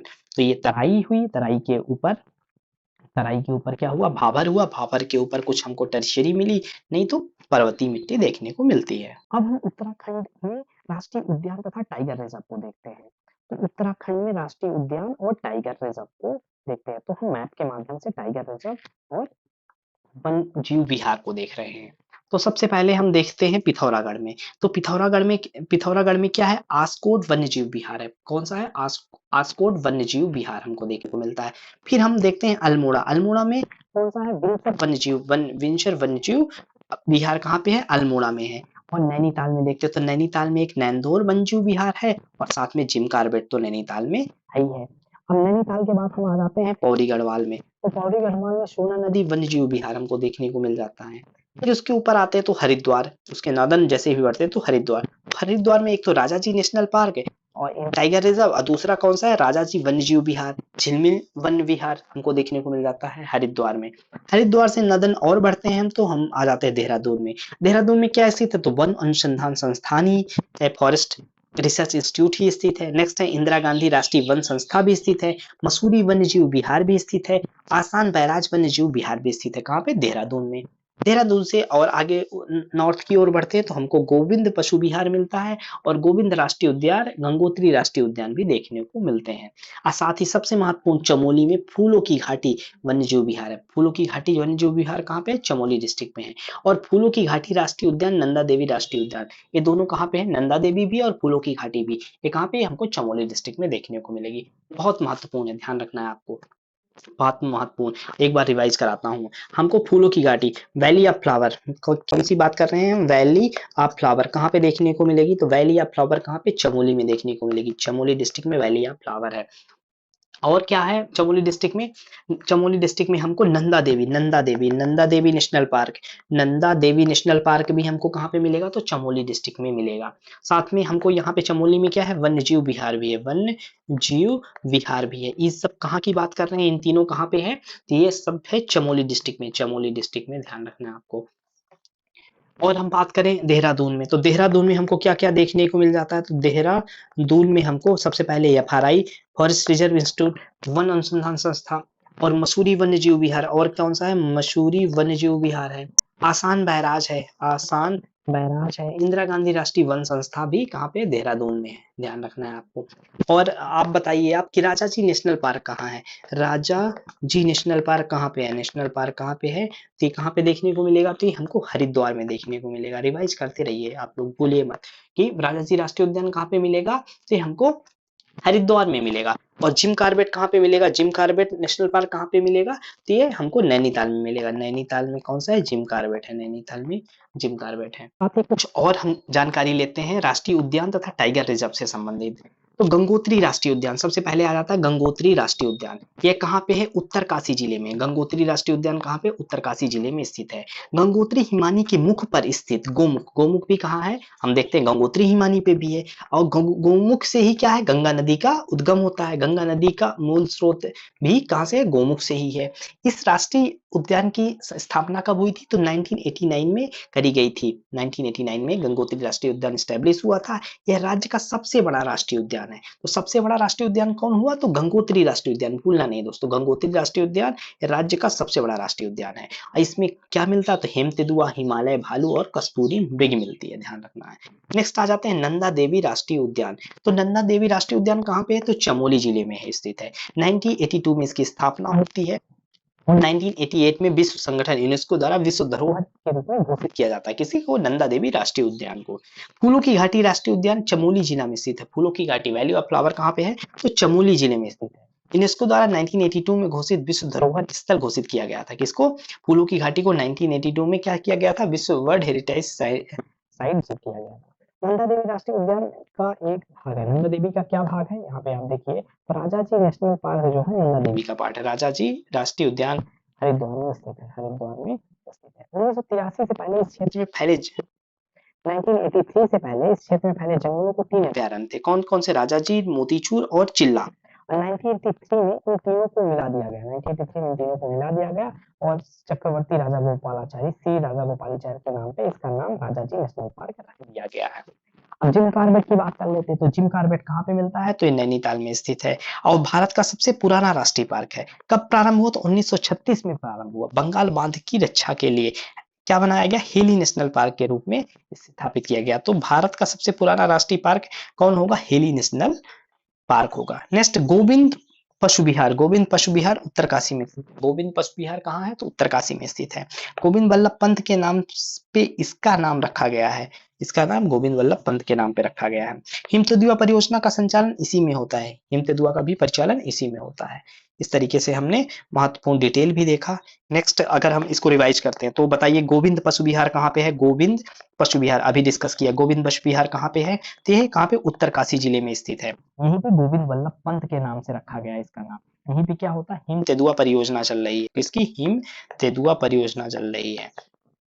अब बताइए जिम कार्बेट कहाँ पे है? रिवाइज कर रहे हैं आप। जिम कार्बेट कहाँ पे है? तो ये नैनीताल में है, नैनीताल में स्थित है। नेक्स्ट और देखते हैं फूलों की घाटी, valley of flower. Valley of flower कहाँ पे? तो चमोली डिस्ट्रिक्ट में है। चमोली डिस्ट्रिक्ट में है। 1982 में इसको 1982 में वर्ल्ड हेरिटेज साइट का दर्जा दिया गया है। दोस्तों नेक्स्ट टॉपिक देखते हैं उत्तराखंड के प्रमुख खनिज। उत्तराखंड के प्रमुख खनिज को देख लेते हैं। तो सबसे पहले हम आ जाते हैं चमोली डिस्ट्रिक्ट में। तो चमोली डिस्ट्रिक्ट में हमको चूना पत्थर, तांबा और चांदी मिलता है। तो चमोली में क्या मिल जाता है? चूना पत्थर, तांबा और चांदी मिल जाता है। फिर आ जाते हैं हम अल्मोड़ा पे। तो अल्मोड़ा पे तांबा, चांदी और क्या मिलता है? तांबा, चांदी और मैग्नीशियम मिलता है, मैग्नीशियम। और अल्मोड़ा को ही हम आगे देखेंगे, अल्मोड़ा को ही क्या कहते हैं? पीतल नगरी बोलते हैं, ध्यान रखना, अल्मोड़ा को ही पीतल नगरी बोलते हैं। तो अल्मोड़ा में हमको तांबा, चांदी और मैग्नेसाइट मिल रहा है, ध्यान रखना है। और उत्तराखंड की ताम नगरी भी अल्मोड़ा ही है। नेक्स्ट आ जाते हैं हम कहाँ पे? पिथौरागढ़ पे। पिथौरागढ़ में चूना पत्थर, तांबा और चांदी मिलता है। पिथौरागढ़ में चूना पत्थर, तांबा और चांदी मिलता है। नेक्स्ट हम आ जाते हैं नैनीताल में। तो नैनीताल में क्या है? तो नैनीताल में जिप्सम है, लौह एस्क है, ग्रेफाइट है, रॉक फास्फेट है। फिर इसके बाद हम आ जाते हैं पौड़ी गढ़वाल में। पौड़ी गढ़वाल में आते हैं तो यहाँ पे हमको जिप्सम, लौह एस्क, ग्रेफाइट और तांबा देखने को मिलता है। नेक्स्ट आ जाते हैं हम देहरादून में। तो देहरादून में चूना पत्थर, तांबा, रॉक फास्फेट देखने को हमको मिलता है। फिर आ जाते हैं टिहरी गढ़वाल में। तो यहाँ पे भी चूना पत्थर, जिप्सम, लौह एस्क, रॉक फास्फेट देखने को मिलता है। चमोली में क्या मिल रहा है हमको? चूना पत्थर, तांबा, चांदी मिला है, ध्यान रखना है। तो ये प्रमुख जिले हुए जहाँ पे खनिज मिल रहे हैं। हम रिवाइज करते हैं। तो रिवाइज करते हैं तो सबसे पहले हम क्या देखते हैं? चमोली। तो चमोली में हमको क्या मिल रहा है? तो एक तो हमको मिल रहा है चूना पत्थर, चूना पत्थर मिल रहा है। और क्या मिल रहा है? तांबा मिल रहा है, तांबा मिल रहा है। और क्या मिल रहा है? चांदी मिल रही है। और इसके बाद आ जाते हैं पिथौरागढ़। तो पिथौरागढ़ में हमको क्या मिल रहा है? तो यहाँ पे भी चूना पत्थर, तांबा और चांदी मिल रही है। चूना पत्थर, तांबा और चांदी मिल रही है। फिर नेक्स्ट आ जाते हैं हम कहाँ पे? आ जाते हैं, अब हम देख लेते हैं टिहरी गढ़वाल पे। टिहरी गढ़वाल, टिहरी गढ़वाल में हमको क्या मिल रहा है? टिहरी गढ़वाल में हमको क्या मिल रहा है? तो यहाँ पे हमको मिलेगा रॉक फास्फेट और लौह अयस्क। क्या मिल रहा है? रॉक फास्फेट, रॉक फास्फेट और लौह अयस्क मिल रहा है, लौह अयस्क मिल रहा है यहाँ पे हमको। साथ में और क्या मिल रहा है? जिप्सम मिल रहा है, जिप्सम और चूना पत्थर तो मिलेगा ही है। नेक्स्ट हम देहरादून देख लेते हैं। देहरादून में हमको क्या मिल रहा है? तो देहरादून में हमको चूना पत्थर, तांबा और रॉक फास्फेट मिल रहा है। क्या मिल रहा है? रॉक फास्फेट मिल रहा है, रॉक फास्फेट मिल रहा है, चूना पत्थर और क्या मिल रहा है? तांबा मिल रहा है, ध्यान रखना है। फिर हम देख लेते हैं किसको? अल्मोड़ा को। अल्मोड़ा, अल्मोड़ा में हमको क्या मिल रहा है? तो अल्मोड़ा में हमको तांबा मिल रहा है, तांबा मिल रहा है और क्या मिल रहा है? चांदी मिल रही है। तांबा, चांदी और क्या? मैग्नेसाइट मिल रहा है, मैग्नेसाइट मिल रहा है, ध्यान रखना है। नैनीताल में हमको क्या मिल रहा है? नैनीताल में आप बताइए कि नैनीताल में कौन सा खनिज पदार्थ मिलता है? तो नैनीताल में हमको क्या मिलता है? जिप्सम मिलता है, जिप्सम मिलता है। जिप्सम मिलेगा तो रॉक फॉस्फेट मिलेगा ही, रॉक फॉस्फेट मिल रहा है। और क्या मिल रहा है? ग्रेफाइट मिल रही है, ग्रेफाइट महत्वपूर्ण है, ग्रेफाइट मिल रही है कहाँ पे? नैनीताल में मिल रही है। और फिर हमने तो देख लिया, तो इस तरह से हमने रिवाइज कर लिया कि चमोली में चूना पत्थर, तांबा, चांदी, पिथौरागढ़ में चूना पत्थर, तांबा, चांदी, नैनीताल में लौह अयस्क, gypsum, graphite, rock phosphate, Almora में हमको तांबा, चांदी और मैग्नेसाइट केवल कहाँ मिल रही है? अल्मोड़ा में मिल रही है, इसीलिए इसको हम पीतल नगरी भी कहेंगे। अगला टॉपिक हम देखते हैं उत्तराखंड के प्रमुख उद्योग। अब हमने खनिज को देखा, खनिज के बाद हम उद्योग पे आ जाते हैं। तो उत्तराखंड में प्रमुख उद्योग कहाँ पे है? तो हम स्टार्ट करते हैं पश्चिम एरिया देहरादून से। तो देहरादून में क्या है? SIDCUL, SIDCUL IT park deal, SIDCUL IT park deal कहाँ हुई है? देहरादून में हुई है। सिडकुल कहाँ है? देहरादून में है। नेक्स्ट हम जाते हैं भेल देखते हैं। तो भेल, उत्तराखंड में भेल कहाँ पे है? रानीपुर हरिद्वार में स्थित है। नेक्स्ट हम आ जाते हैं बीईएल। बीईएल चाय फैक्ट्री और गढ़वाल मोटर आयरन, ये कहाँ पे है? तो ये पौड़ी गढ़वाल के क्षेत्र में देखने को मिल जाता है। नेक्स्ट हम सूती वस्त्र मिल कुशीनगर कहाँ पे मिलता है? ऊधम सिंह नगर में मिलता है। जीबी पंत चीनी मिल कहाँ पे है? ऊधम सिंह नगर में है। कागज उद्योग कहाँ पे है? ऊधम सिंह नगर में है। आईटीबीटी कहाँ पे है? ऊधम सिंह नगर में है। फिर हम नैनीताल में देखते हैं। तो नैनीताल में सबसे बड़ा कागज कारखाना है, कहाँ पे? लाल कुआं पे है। Century Pulp and Paper board कहाँ पे? रानीगंज पे है। कत्था फैक्ट्री कहाँ पे? हल्द्वानी में है। कुमाऊं मंडल विकास निगम कहाँ पे है? तो नैनीताल में है। राज्य स्तरीय डेयरी प्रशिक्षण संस्थान भी कहाँ पे है? लाल कुआं, लाल कुआं नैनीताल में है। अल्मोड़ा, अल्मोड़ा को क्या कहते हैं? पीतल नगरी भी कहते हैं, साथ में उत्तराखंड की ताम्र नगरी भी कहते हैं। इंडियन मशीन फार्म लिमिटेड भी कहाँ पे? अल्मोड़ा में है। इस तरीके से एक रहे कुछ उत्तराखंड के उद्योग, ध्यान रखना है आपको। देहरादून में, पौड़ी गढ़वाल में, हरिद्वार में, नैनीताल में, ऊधम सिंह नगर में और अल्मोड़ा की ताम्र नगरी आपको भूलना नहीं चाहिए। नेक्स्ट हम आ जाते हैं, अगला टॉपिक देखते हैं उत्तराखंड की जनसंख्या एवं नगरीकरण। अब हम सेंसस पे आ जाते हैं, सेंसस पे जनसंख्या एवं नगरीकरण को देखते हैं। तो सबसे पहले हम डाटा को देख लेते हैं, एक कंपेयर करते हैं कहाँ पे? उत्तराखंड और भारत से क्या कंपेरिजन है। तो सबसे पहले कुल जनसंख्या देख लेते हैं। कुल जनसंख्या कितनी है? तो 1,86,295, 1,86,295 किसकी है? ये उत्तराखंड की है। भारत की 121,854,977 है।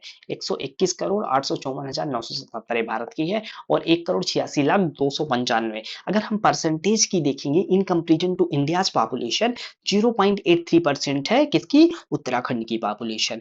अब हम कुल जनसंख्या पुरुष जनसंख्या में देख लेते हैं तो 51,37,773 है और महिला जनसंख्या 49,48,519 है।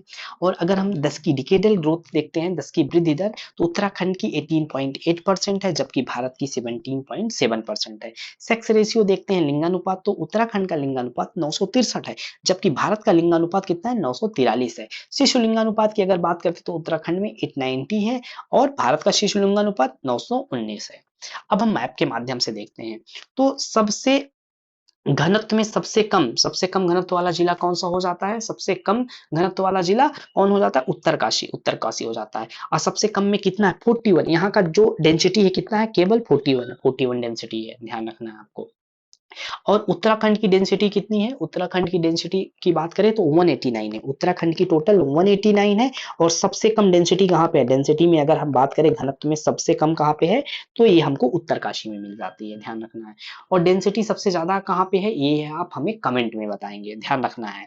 नेक्स्ट हम बात करते हैं कि जनसंख्या, जनसंख्या सबसे ज्यादा कहाँ पे और सबसे कम कहाँ पे है जनसंख्या? तो सबसे कम जनसंख्या कहाँ पे है? तो रुद्रप्रयाग में जनसंख्या क्या है? न्यूनतम है, न्यूनतम जनसंख्या है, ध्यान रखना है आपको। अब सबसे अधिक कहाँ पे है या हमको सबसे अधिक पॉपुलेशन कहाँ पे है ये भी आप हमको किस में बताएंगे? कमेंट के माध्यम से बताएंगे, ध्यान रखना है आपको।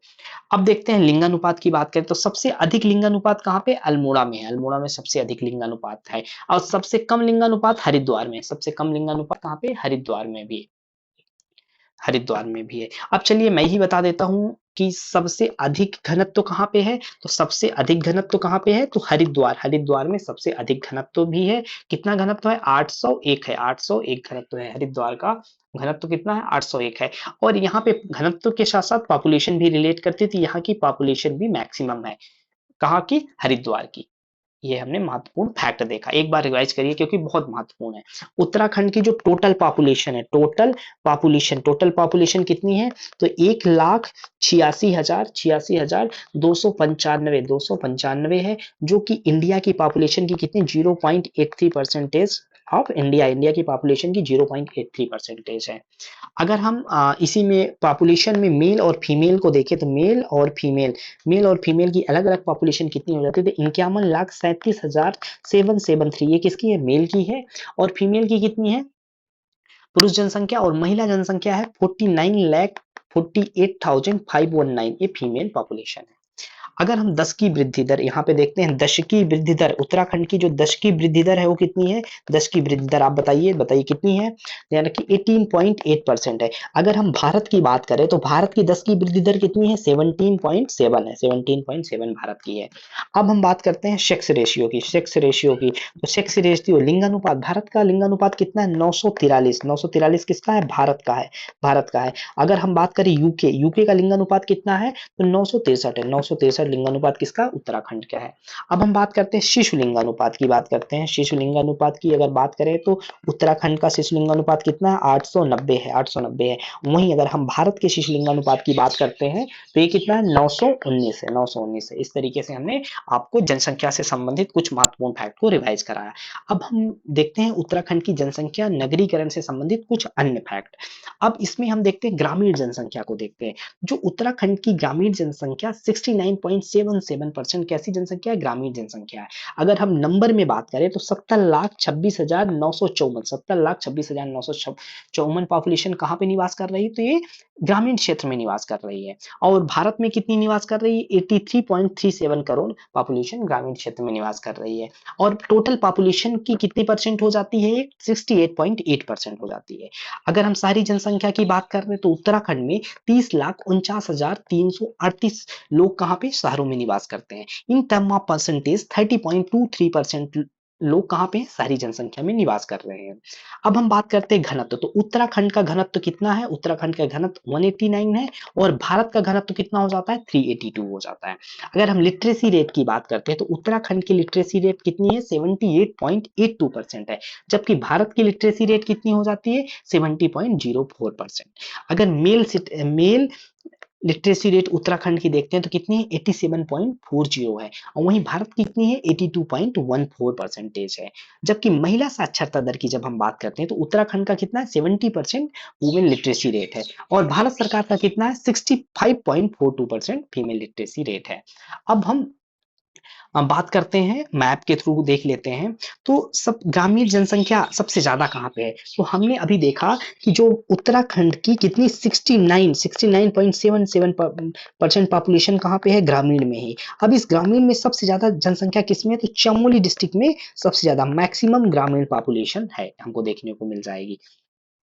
और शहरी जनसंख्या कहाँ पे अधिकतम है? तो जो देहरादून में शहरी जनसंख्या कहाँ पे है? शहरी जनसंख्या कहाँ पे मैक्सिमम है? देहरादून में कितना? 84.25% यहाँ पे क्या है? जनसंख्या शहरी शहरी जनसंख्या सबसे ज्यादा कहाँ पे है? तो शहरी जनसंख्या सबसे ज्यादा हमको देहरादून में देखने को मिलती है।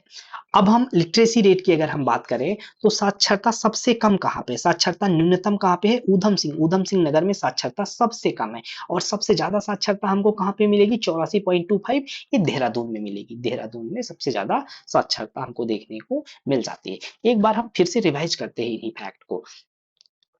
अब हम देखते हैं उत्तराखंड में जो उत्तराखंड है, उत्तराखंड में 69.77% लोग कैसे हैं? ग्रामीण है, ग्रामीण आबादी ग्राम में रहते हैं। और अगर हम वैल्यू के टर्म पे बात करें तो 70,26,954 लोग 9,954 लोग कहाँ पे? गांव में रहते हैं। और वहीं 30.23% क्या है? शहरी पॉपुलेशन है। अब अगर हम बात करें कि ग्रामीण पॉपुलेशन कहाँ पे मैक्सिमम है, ग्रामीण मैक्सिमम पॉपुलेशन किस जिले में है? तो ग्रामीण की जो मैक्सिमम पॉपुलेशन है वो कहाँ पे है? चमोली जिले में है। और शहरी मैक्सिमम कहाँ पे है? शहरी मैक्सिमम पॉपुलेशन कहाँ पे है? तो ये देहरादून में शहरी मैक्सिमम पॉपुलेशन है। अब हम बात कर रहे हैं घनत्व की। तो उत्तराखंड का कितना है? उत्तराखंड का घनत्व कितना है? 189 है, जबकि भारत, आपको इंडिया का भी डेंसिटी पता होना चाहिए। इंडिया की डेंसिटी कितनी है? 382 हो गई। ये डेंसिटी की बात हो गई। अब हम लिटरेसी रेट की बात करते हैं। साक्षरता की बात करते हैं तो साक्षरता में अगर देखते हैं तो उत्तराखंड की साक्षरता कितनी है? 78.82% उत्तराखंड की साक्षरता है, जबकि भारत इंडिया की लिटरेसी रेट कितनी है? 70.04% है। अगर मेल फीमेल की टर्म पे बात करें तो उत्तराखंड में मेल पॉपुलेशन कितनी है? मेल जो लिटरेसी रेट है, लिटरेसी की बात कर रहे हैं, मेल लिटरेसी रेट कितनी है? 87.40 है। और फीमेल कितनी है? फीमेल लिटरेसी रेट है 70.0%। ध्यान रखना है। और यही अगर इसी का कंपेरिजन हम भारत सरकार से करते हैं तो भारत में कितनी हो जाती है? 82.14% है और ये कितना? 65.42% है। 65.42% है किसका? मेल पॉपुलेशन लिटरेसी और फीमेल पॉपुलेशन लिटरेसी की बात करते हैं। और इसी के साथ और क्या देख लेते हैं? इसी के साथ हम देख लेते हैं कि शहरी जनसंख्या और न्यूनतम और शहरी जनसंख्या मैक्सिमम हमने देखा देहरादून, न्यूनतम देखा कहाँ पे? चमोली में देखा। और अगर लिटरेसी की बात करें, लिटरेसी कहाँ पे है? लिटरेसी मैक्सिमम हमको कहाँ पे देखने की मिलेगी? तो ये कहाँ पे? देहरादून में मैक्सिमम लिटरेसी कितना है? 84.25% है। और मिनिमम लिटरेसी कहाँ पे है? न्यूनतम लिटरेसी कहाँ पे है? तो ये ऊधम सिंह नगर में है। ऊधम सिंह में है कितनी है? 73.10%। ये मिनिमम लिटरेसी है। तो इस तरीके से जनसंख्या से संबंधित महत्वपूर्ण फैक्ट को हमने रिवाइज किया। अब कुछ और महत्वपूर्ण फैक्ट देखते हैं, जैसे ग्रामीण साक्षरता दर। अब हम ग्रामीण कितने? 84.45% ग्रामीण साक्षरता दर है, जबकि उत्तराखंड में 84.45 है। उत्तराखंड में देखते हैं, उत्तराखंड की जो ग्रामीण साक्षरता दर है कितनी है? 84.45 है। और भारत सरकार की कितनी है? 67.8% ग्रामीण साक्षरता है। अगर हम शहरी साक्षरता की बात करते हैं, अर्बन लिटरेसी की, तो 76.31 कहाँ की है? उत्तराखंड की है। 84% कहाँ पे? 84.1% इंडिया गवर्नमेंट की है। अगर हम एससी की बात करते हैं, अनुसूचित शेड्यूल कास्ट की बात करते हैं, तो उत्तराखंड में 18.76% शेड्यूल कास्ट है, जबकि भारत में शेड्यूल कास्ट 16.6% है। अगर हम अनुसूचित जनजाति की बात करते हैं, शेड्यूल्ड ट्राइब की बात करते हैं, तो उत्तराखंड में 2.89% है, जबकि भारत में 8.6% क्या है, अनुसूचित जनजाति शेड्यूल्ड ट्राइब्स का परसेंटेज है। अब इसको हम मैप के थ्रू अगर देखते हैं, तो एसटी की सबसे ज्यादा जनसंख्या कहाँ पे होगी, तो एसटी की सबसे अधिक जो जनसंख्या होगी वो ऊधम सिंह में होगी, और एसटी की सबसे कम जनसंख्या रुद्रप्रयाग में सबसे कम और ऊधम सिंह में सबसे ज्यादा हो जा रही है। अब हम एससी की बात करते हैं, तो एससी सबसे अधिक कहाँ पे है, सबसे अधिक हरिद्वार में देखने को मिलेंगे, और सबसे कम कहाँ पे मिलेंगे, तो चंपावत में सबसे कम एससी देखने को मिलेंगे। फिर से रिवाइज करते हैं हम कि टोटल पॉपुलेशन में एसटी का परसेंटेज कितना है, तो 2.89% कितने में है, उत्तराखंड में एसटी है, जबकि भारत में यही कितनी 8.6 हो जाती है। अगर हम एससी की बात करें, तो 18.76% क्या है, उत्तराखंड में 18.76% है, 18.76 है, जबकि भारत में 16.6% है। अगर हम लिटरेसी को भी यहाँ पे देख लेते हैं, लिटरेसी को भी बताया गया है किसमें, अर्बन और रूरल में। तो जो अर्बन लिटरेसी है वो 76.31% है, वाइल रूरल लिटरेसी कितनी है, 84.45% है। तो इस तरीके से हमने जनसंख्या नगरीकरण से महत्वपूर्ण फैक्ट को रिवाइज कर लिया। आगे हम उत्तराखंड के त्योहार को देखेंगे, उत्तराखंड के महत्वपूर्ण त्योहार को देखते हैं। तो पहला इसमें आ जाता है, इसमें फूलदेई त्योहार। सबसे पहले कौन सा आ जाएगा, फूलदेई। ये त्योहार राज्य के फसल उत्सव के रूप में जाना जाता है। फूलदेई किसमें, फसल उत्सव है। यह एक शुभ लोक त्योहार है। क्या है, शुभ लोक त्योहार है। बसंत ऋतु के स्वागत के लिए मनाया जाता है। हिंदू पंचांग के अनुसार चैत्र महीने से ही नव वर्ष होता है, और इसी समय ये फूलदेई मनाया जाता है। दूसरा आ जाता है कुंभ मेला। तो कुंभ मेला आपको पता है कि उत्तराखंड का सबसे बड़े और लोकप्रिय त्योहारों में से एक है। नेक्स्ट आ जाता है घी संक्रांति। ये उत्तराखंड का लोक पर्व है, घी संक्रांति। उत्तराखंड का लोक पर्व क्या है, घी संक्रांति है। और स्थानीय लोगों की मान्यता के अनुसार इस दिन घी पीने से व्यक्ति स्वस्थ और सुखी रहता है, जबकि ऐसा नहीं करने से अगले जन्म में घूंघा बन जाता है। अगर घी संक्रांति के दिन घी नहीं पिया तो अगले जन्म में वो घूंघा बन जाएगा। हरेला हरेला एक कहाँ पे, एक कुमाऊं क्षेत्र में मनाए जाने वाला एक हिंदू त्योहार है, जो मुख्य रूप से उत्तराखंड के कुमाऊं में मनाया जाता है। नेक्स्ट आ जाता है बिस्सू मेला। ये जौनसारी जनजाति देहरादून के चक्राता ब्लॉक में बिस्सू में आयोजित करते हैं। बिस्सू मेला कहाँ होता है, चक्राता ब्लॉक देहरादून के, और ये जौनसारी जनजाति द्वारा मनाया जाता है। चंचरी नृत्य कहाँ पे, उत्तराखंड का प्रचलित नृत्य है। इसमें संस्कृत के शब्द चरचरी से लिया गया है इसको। नेक्स्ट आ जाता है कांडाली। कांडाली पिथौरागढ़ की रूप रंग जनजाति द्वारा मनाया जाने वाला त्योहार है। ये कांडाली पौधे के मिलने के साथ मेल खाता है, ध्यान रखना है। इस तरीके से हमने देखा, एक बार रिवाइज करते हैं। चलिए रिवाइज करते हैं। पहला त्योहार हमने कौन सा देखा था बताइए, तो फूलदेई देखा था।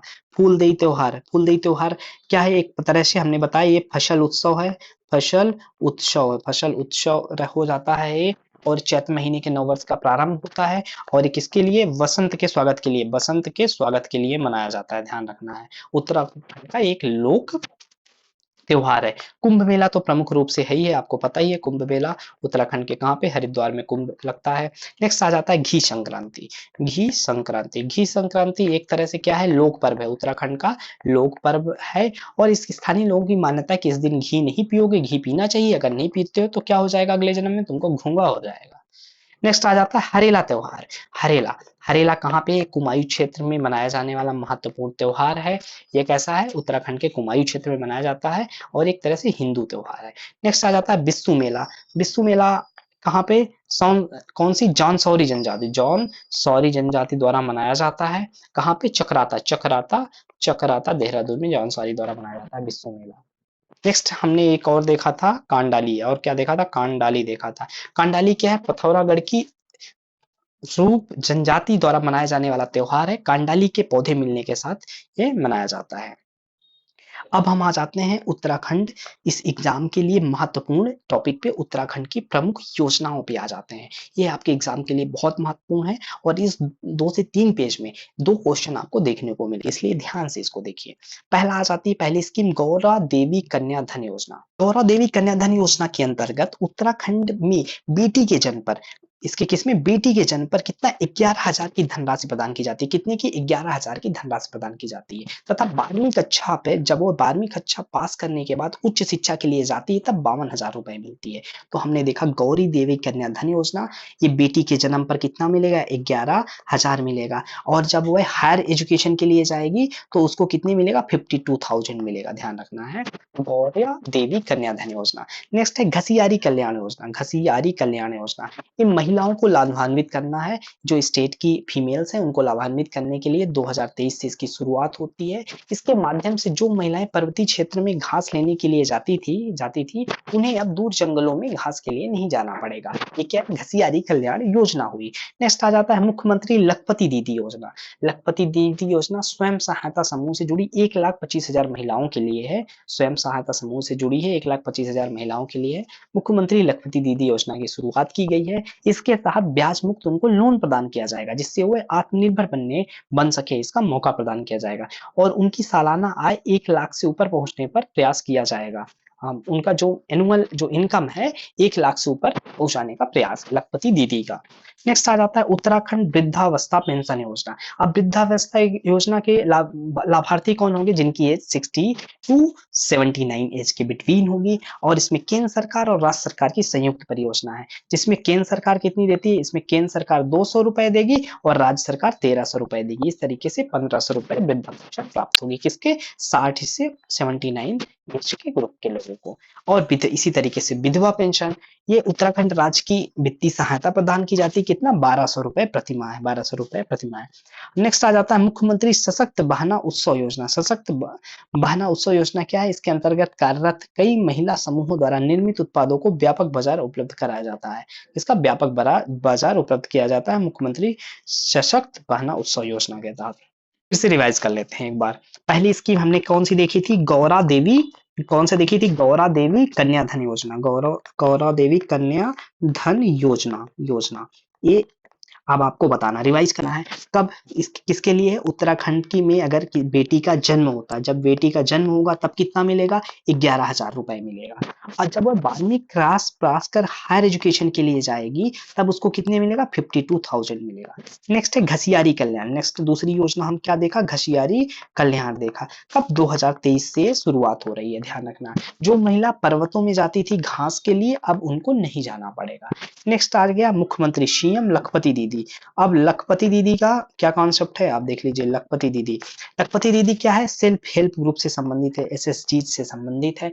इसमें क्या किया गया है, 1,25,000 महिलाओं को टारगेट किया गया है, जिससे उनको क्या, पहले तो उनको इंटरेस्ट फ्री लोन दिया गया, इंटरेस्ट फ्री लोन दिया गया और साथ का इनका उद्देश्य क्या है कि इनकी एनुअल इनकम जो हो 1 लाख प्लस करना, 1 lakh plus annual income provide करना, ये है लखपति दीदी योजना।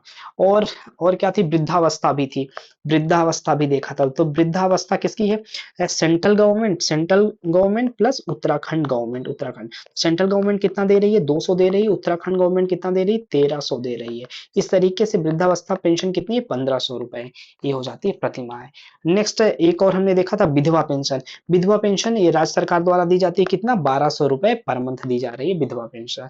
नेक्स्ट और एक देखा था हमने सशक्त बहना योजना।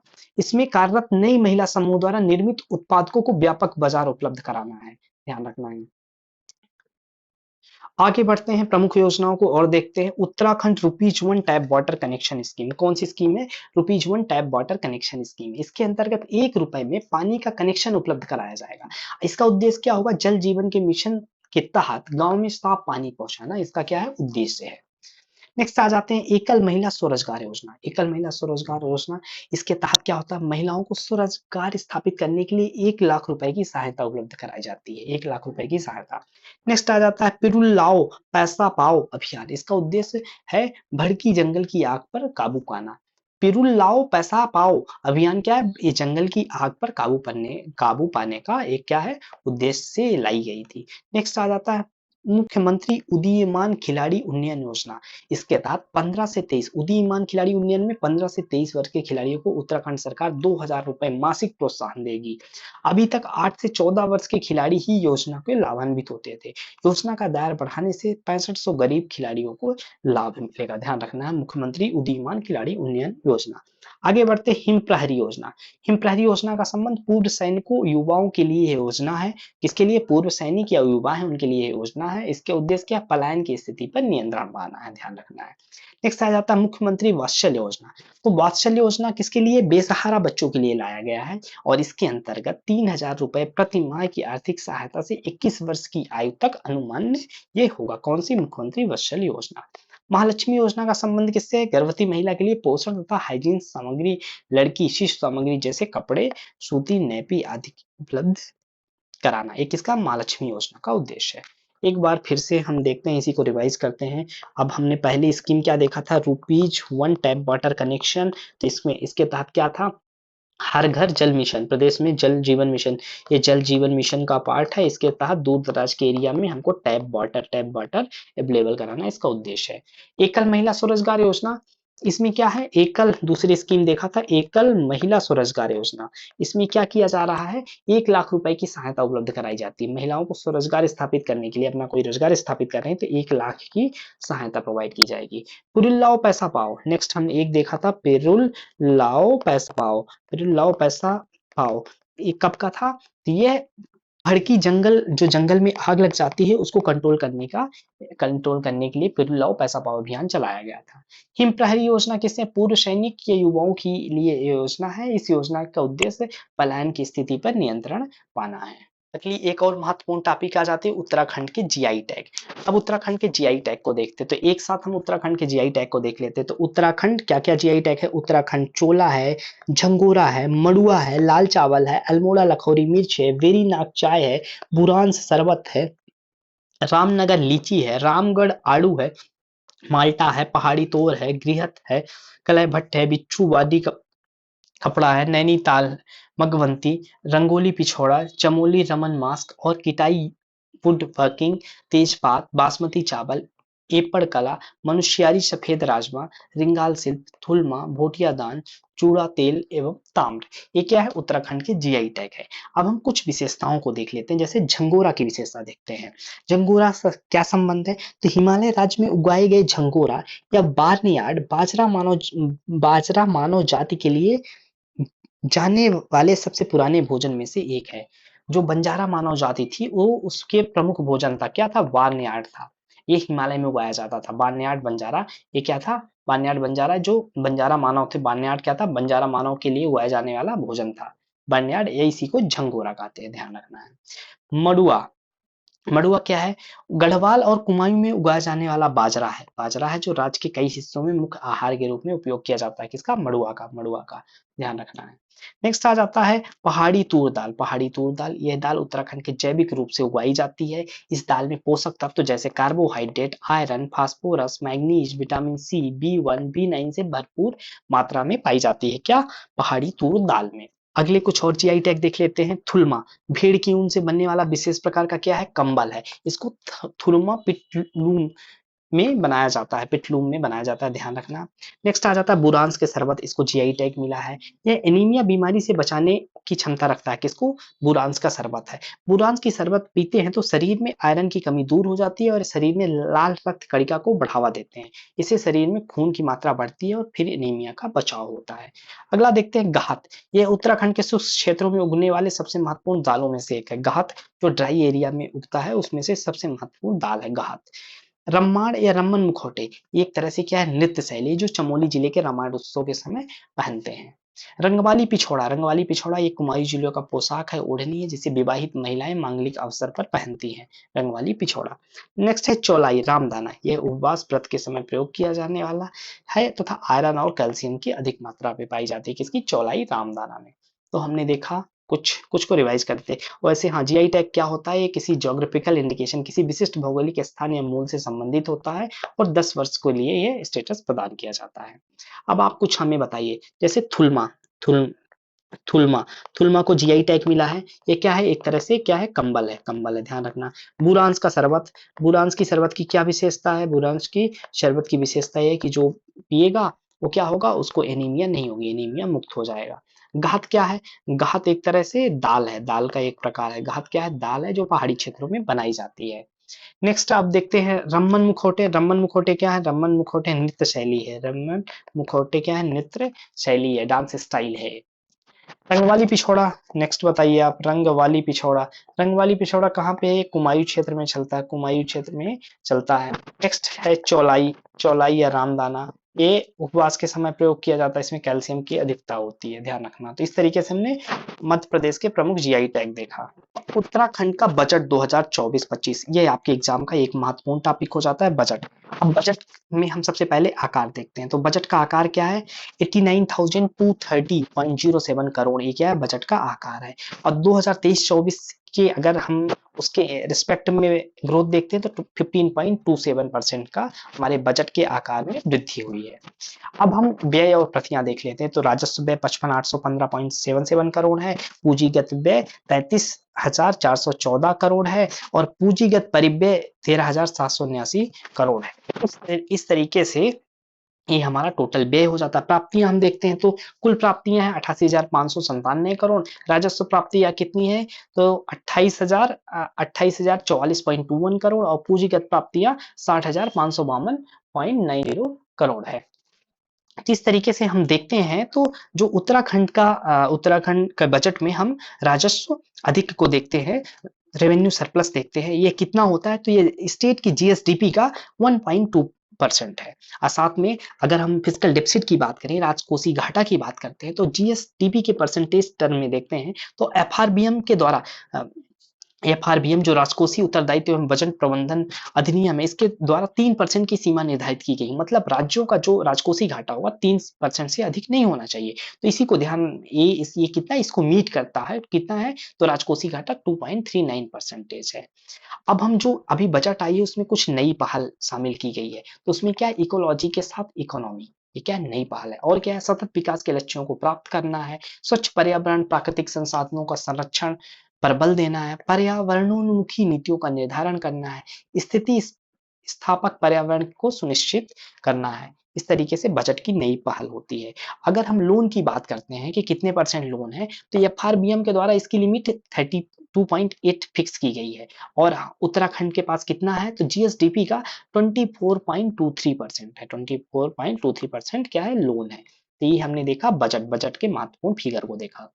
यहाँ पे एक चीज और हम देख लेते हैं कि अगर बात करें कि जो उत्तराखंड में रुपए, जैसे हम टोटल जो हो गया, टोटल टोटल अमाउंट का, जो टोटल अमाउंट का जो एक्सपेंड होता है हमारा, तो कहाँ होता है? तो सबसे पहले हम एक्सपेंड करते हैं तो कहाँ करते हैं? तो सबसे ज्यादा जो एक्सपेंड होता है हमारा, तो किस क्षेत्र में होता है? तो सबसे ज्यादा होता है वेतन और भत्ते में। वेतन और भत्ते देने में जो टोटल, अगर हम 100 मानते हैं, 100 टोटल हुआ हमारे पास, टोटल जो 100 एक वर्ष का, एक वित्तीय वर्ष का हुआ, तो इसमें हम वेतन और भत्ते देने में कितना 22.63% खर्च करते हैं। उसके बाद निवेश ऋण में, निवेश ऋण में हम 22.43% का खर्च होता है। इसके बाद हम पेंशन की बात करते हैं तो पेंशन में कितना हो जाता है?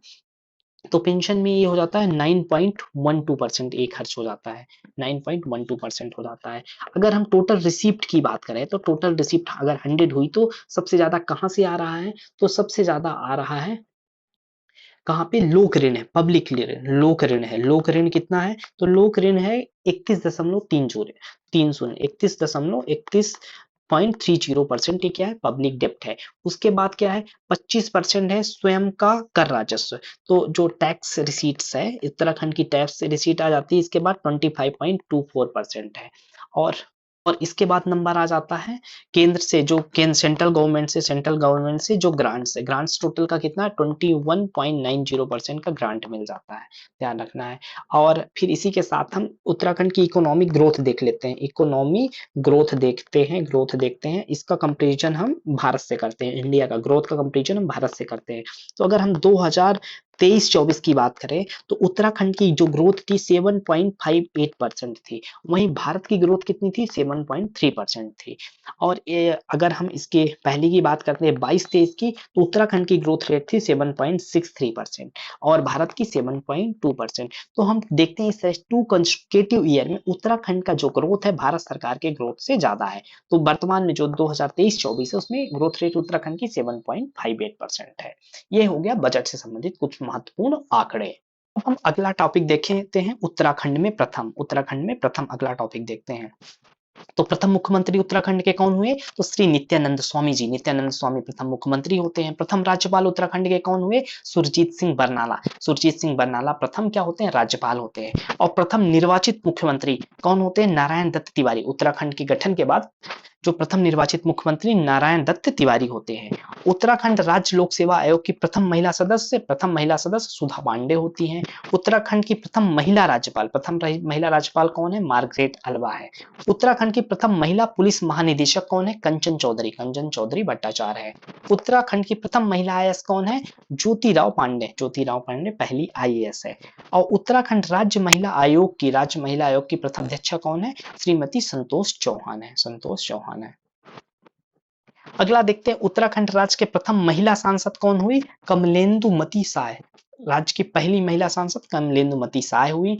और रेमन मैग्सेसे पुरस्कार प्राप्त करने वाले पहले कौन हुई? चंडी प्रसाद भट्ट हुए। पर्यावरण के क्षेत्र में कार्य करने के लिए 1982 में इनको रेमन मैग्सेसे अवार्ड प्रदान किया गया। नेक्स्ट हम देखते हैं स्वतंत्रता संग्राम में जेल जाने वाली प्रथम महिला विष्णु देवी साय हैं। राज्य से जेल जाने वाली प्रथम महिला कौन है? दुर्गा देवी है। ध्यान रखना, राज्य से जेल जाने वाली दुर्गा देवी है। राज्य गठन के बाद पहली महिला सांसद कौन बनी? तो माला राजलक्ष्मी बनी। ध्यान रखना है। और सीबीआई के मुकदमे झेलने वाली प्रथम महिला सुभाषिनी बर्नवाल हुई है। ध्यान रखना है। अब हम बढ़ते हैं, नहीं फिर से रिवाइज कर लेते हैं। तो जो पहले रिवाइज करते हैं तो पहले सीएम, फर्स्ट सीएम कौन होते हैं? तो आप बताइए नित्यानंद। पहले सीएम कौन है? नित्यानंद स्वामी हैं।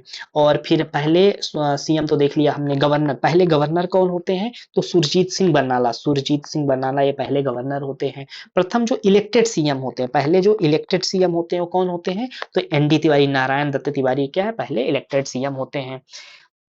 और पहली महिला राज्यपाल, अगर हम फीमेल गवर्नर, पहली जो फर्स्ट जो है फीमेल गवर्नर की बात करें तो कौन होती है? मार्गरेट अल्बा हो जाती है। ध्यान रखना है आपको। और पहली उत्तराखंड की आईएएस कौन बनती है? तो ज्योतिराव पांडे पहली आईएएस बनती है। महिला आयोग की प्रथम अध्यक्ष कौन होती है? श्रीमती संतोष चौहान। प्रथम अध्यक्ष कौन होती है? संतोष चौहान प्रथम अध्यक्ष होती है। ध्यान रखना है आपको।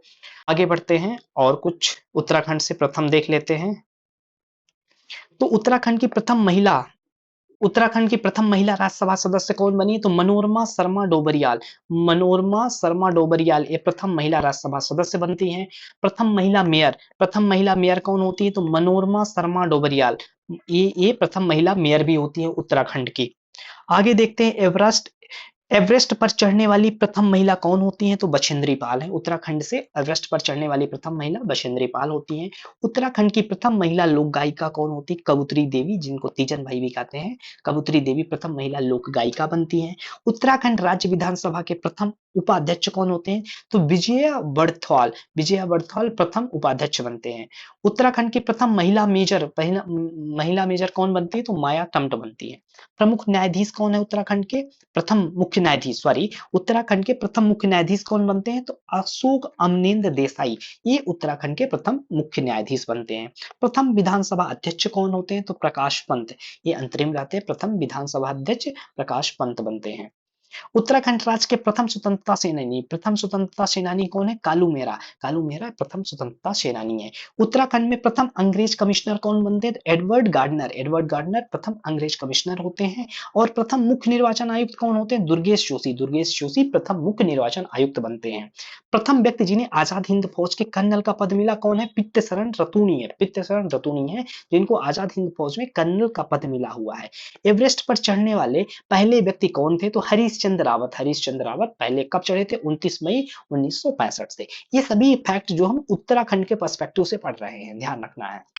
प्रथम लोका आयुक्त या लोक अधिवक्ता कौन बने? तो न्यायमूर्ति यस राजा सैयद हैदर अब्बास रजा, ये कौन बनते हैं? पहले प्रथम लोकायुक्त और वक्ता ये प्रथम बनते हैं सैयद हैदर अब्बास रजा। और प्रथम निर्वाचित विधानसभा अध्यक्ष कौन होते हैं? यशपाल आर्य। प्रथम निर्वाचित विधानसभा अध्यक्ष यशपाल आर्य बनते हैं।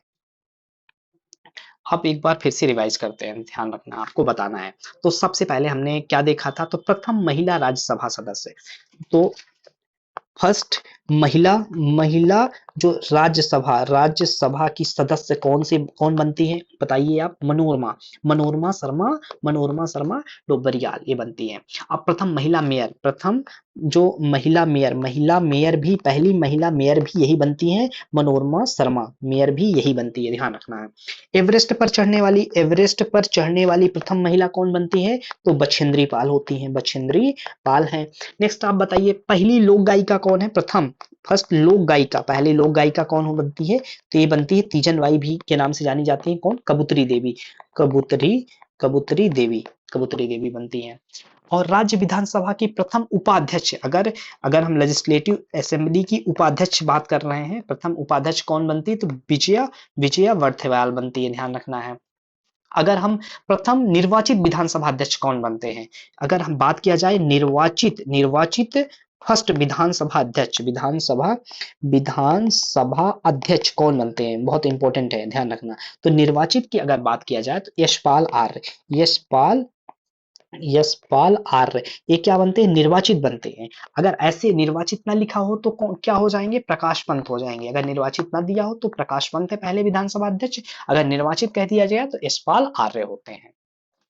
नेक्स्ट है प्रथम स्वतंत्रता सेनानी, अगर फर्स्ट फ्रीडम फाइटर कहा जाए तो कौन से होते हैं? कालू मेहरा ये पहले फ्रीडम फाइटर बनते हैं।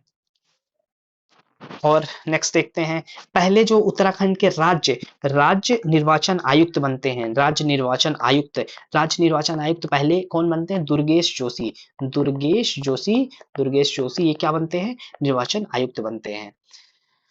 नेक्स्ट अगर हम बात करते हैं तो एवरेस्ट पर चढ़ने वाले अगर व्यक्ति पूछा जाए, पहला व्यक्ति कौन है? तो हरीशचंद्र रावत है। अब पहले लोकायुक्त कौन है? तो उत्तराखंड का पहला लोकायुक्त है सैयद हैदर रजा पहले लोकायुक्त है, ध्यान रखना। इस तरीके से उत्तराखंड में प्रथम देख लिए। अब कुछ महत्वपूर्ण जो समसामयिकी के क्वेश्चन देख लेते हैं जो अत्यंत महत्वपूर्ण है आपके एग्जाम के लिए। तो पहला हो जाता है, वायुसेना में नैनीताल के जंगल में लगी आग को बुझाने के लिए, नैनीताल में जो जंगल में आग लगी थी उसको बुझाने के लिए बॉम्बी बकेट कौन सा? बॉम्बी बकेट ऑपरेशन चलाया गया। बॉम्बी बकेट उत्तराखंड नैनीताल में जंगल में लगी आग को बुझाने के लिए लाया गया। नेक्स्ट हम बात करते हैं ऑपरेशन मर्यादा। तो ऑपरेशन मर्यादा का संबंध किससे है? तो उत्तराखंड के केदारनाथ धाम जो 2024 की यात्रा को सुचारू करने के लिए कौन सा चलाया गया? ऑपरेशन मर्यादा चलाया गया। नेक्स्ट हम बात करते हैं प्रयाग पोर्टल की। किसकी बात कर रहे हैं? प्रयाग पोर्टल और युवा उत्तराखंड ऐप, इसको किसने लॉन्च किया? तो पुष्कर सिंह धामी ने देहरादून में आयोजित उत्तराखंड युवा महोत्सव के कार्यक्रम में रोजगार के लिए प्रयाग पोर्टल और युवा उत्तराखंड क्या किया? ऐप लॉन्च किया है। नेक्स्ट हम देख लेते हैं, जो रोजगार इच्छुक युवाओं हेतु आउटसोर्सिंग के माध्यम से रिक्तियों के लिए रोजगार इच्छुक जॉब सीकर हेतु मार्गदर्शिका जारी किया गया। मार्गदर्शिका किसके लिए? जो जॉब सीकर होंगे उनके लिए, आउटसोर्सिंग के माध्यम से इनको जॉब प्रोवाइड करने के लिए। नेक्स्ट बात करते हैं, उत्तराखंड के मुख्यमंत्री पुष्कर सिंह धामी ने पैच रिपोर्टिंग ऐप की शुरुआत की है। यह मोबाइल ऐप लोक निर्माण विभाग द्वारा सड़कों की गड्ढा मुक्त करने के लिए बनाया गया है। तो जो पैच रिपोर्टिंग ऐप है इसका उद्घाटन पुष्कर सिंह धामी करते हैं और ये क्या है? लोक निर्माण विभाग का है। इससे क्या होगा? सड़कें गड्ढा मुक्त बनाने का उद्देश्य है। राज्य पर्यटन को बढ़ावा देने के लिए उत्तराखंड सरकार की निमसूरी में नक्षत्र सभा नाम से अपनी तरह की पहली एस्ट्रो टूरिज्म का आयोजित किया जाता है। अगर नेक्स्ट की बात करते हैं हम, तो प्रौद्योगिकी विकास बोर्ड उत्तराखंड के सितारगंज जिला ऊधम सिंह नगर में स्वदेशी प्रौद्योगिकी उपयोग करके लिथियम बैटरी और ई कचरे का पुनर्चक्रण के लिए वाणिज्यिक संयंत्र स्थापित करने के लिए मेसर्स रेमाइन इंडिया प्राइवेट लिमिटेड के साथ करेगी। तो कहां पे किया जा रहा है ये? सितारगंज जिला ऊधम सिंह नगर में क्या है? लिथियम आयन बैटरी और ई कचरा का रिसाइकल करने के लिए मेसर्स रेमाइन इंडिया प्राइवेट लिमिटेड के साथ क्या हुआ है? एक वाणिज्यिक संयंत्र स्थापित करने के लिए समझौता हुआ है। नेक्स्ट बात करते हैं, तो राजनाथ सिंह रक्षा मंत्री ने देहरादून में टन ब्रिज स्कूल में देश के पहले चीफ ऑफ डिफेंस स्टाफ की प्रतिमा का उद्घाटन किया है। नेक्स्ट बात करते हैं उत्तराखंड के देहरादून में पुलिस महानिदेशक अभिनव कुमार ने हरिद्वार की जीवंत सड़कों पर गश्त करने के लिए पुलिस मुख्यालय में 4 अत्याधुनिक सेल्फ बैलेंसिंग इलेक्ट्रिक स्कूटरों की हरी झंडी दिखा दी है। इस तरीके से दोस्तों हमने समसामयिकी के कुछ महत्वपूर्ण प्रश्नों को देखा और इसके साथ ही ये हम उत्तराखंड जो विशेष है उत्तराखंड से संबंधित समस्त समस्त महत्वपूर्ण पहलुओं पे बात की। यह वीडियो आपके एग्जाम के लिए अत्यंत लाभकारी हो गया। बने रहने के लिए बहुत-बहुत धन्यवाद।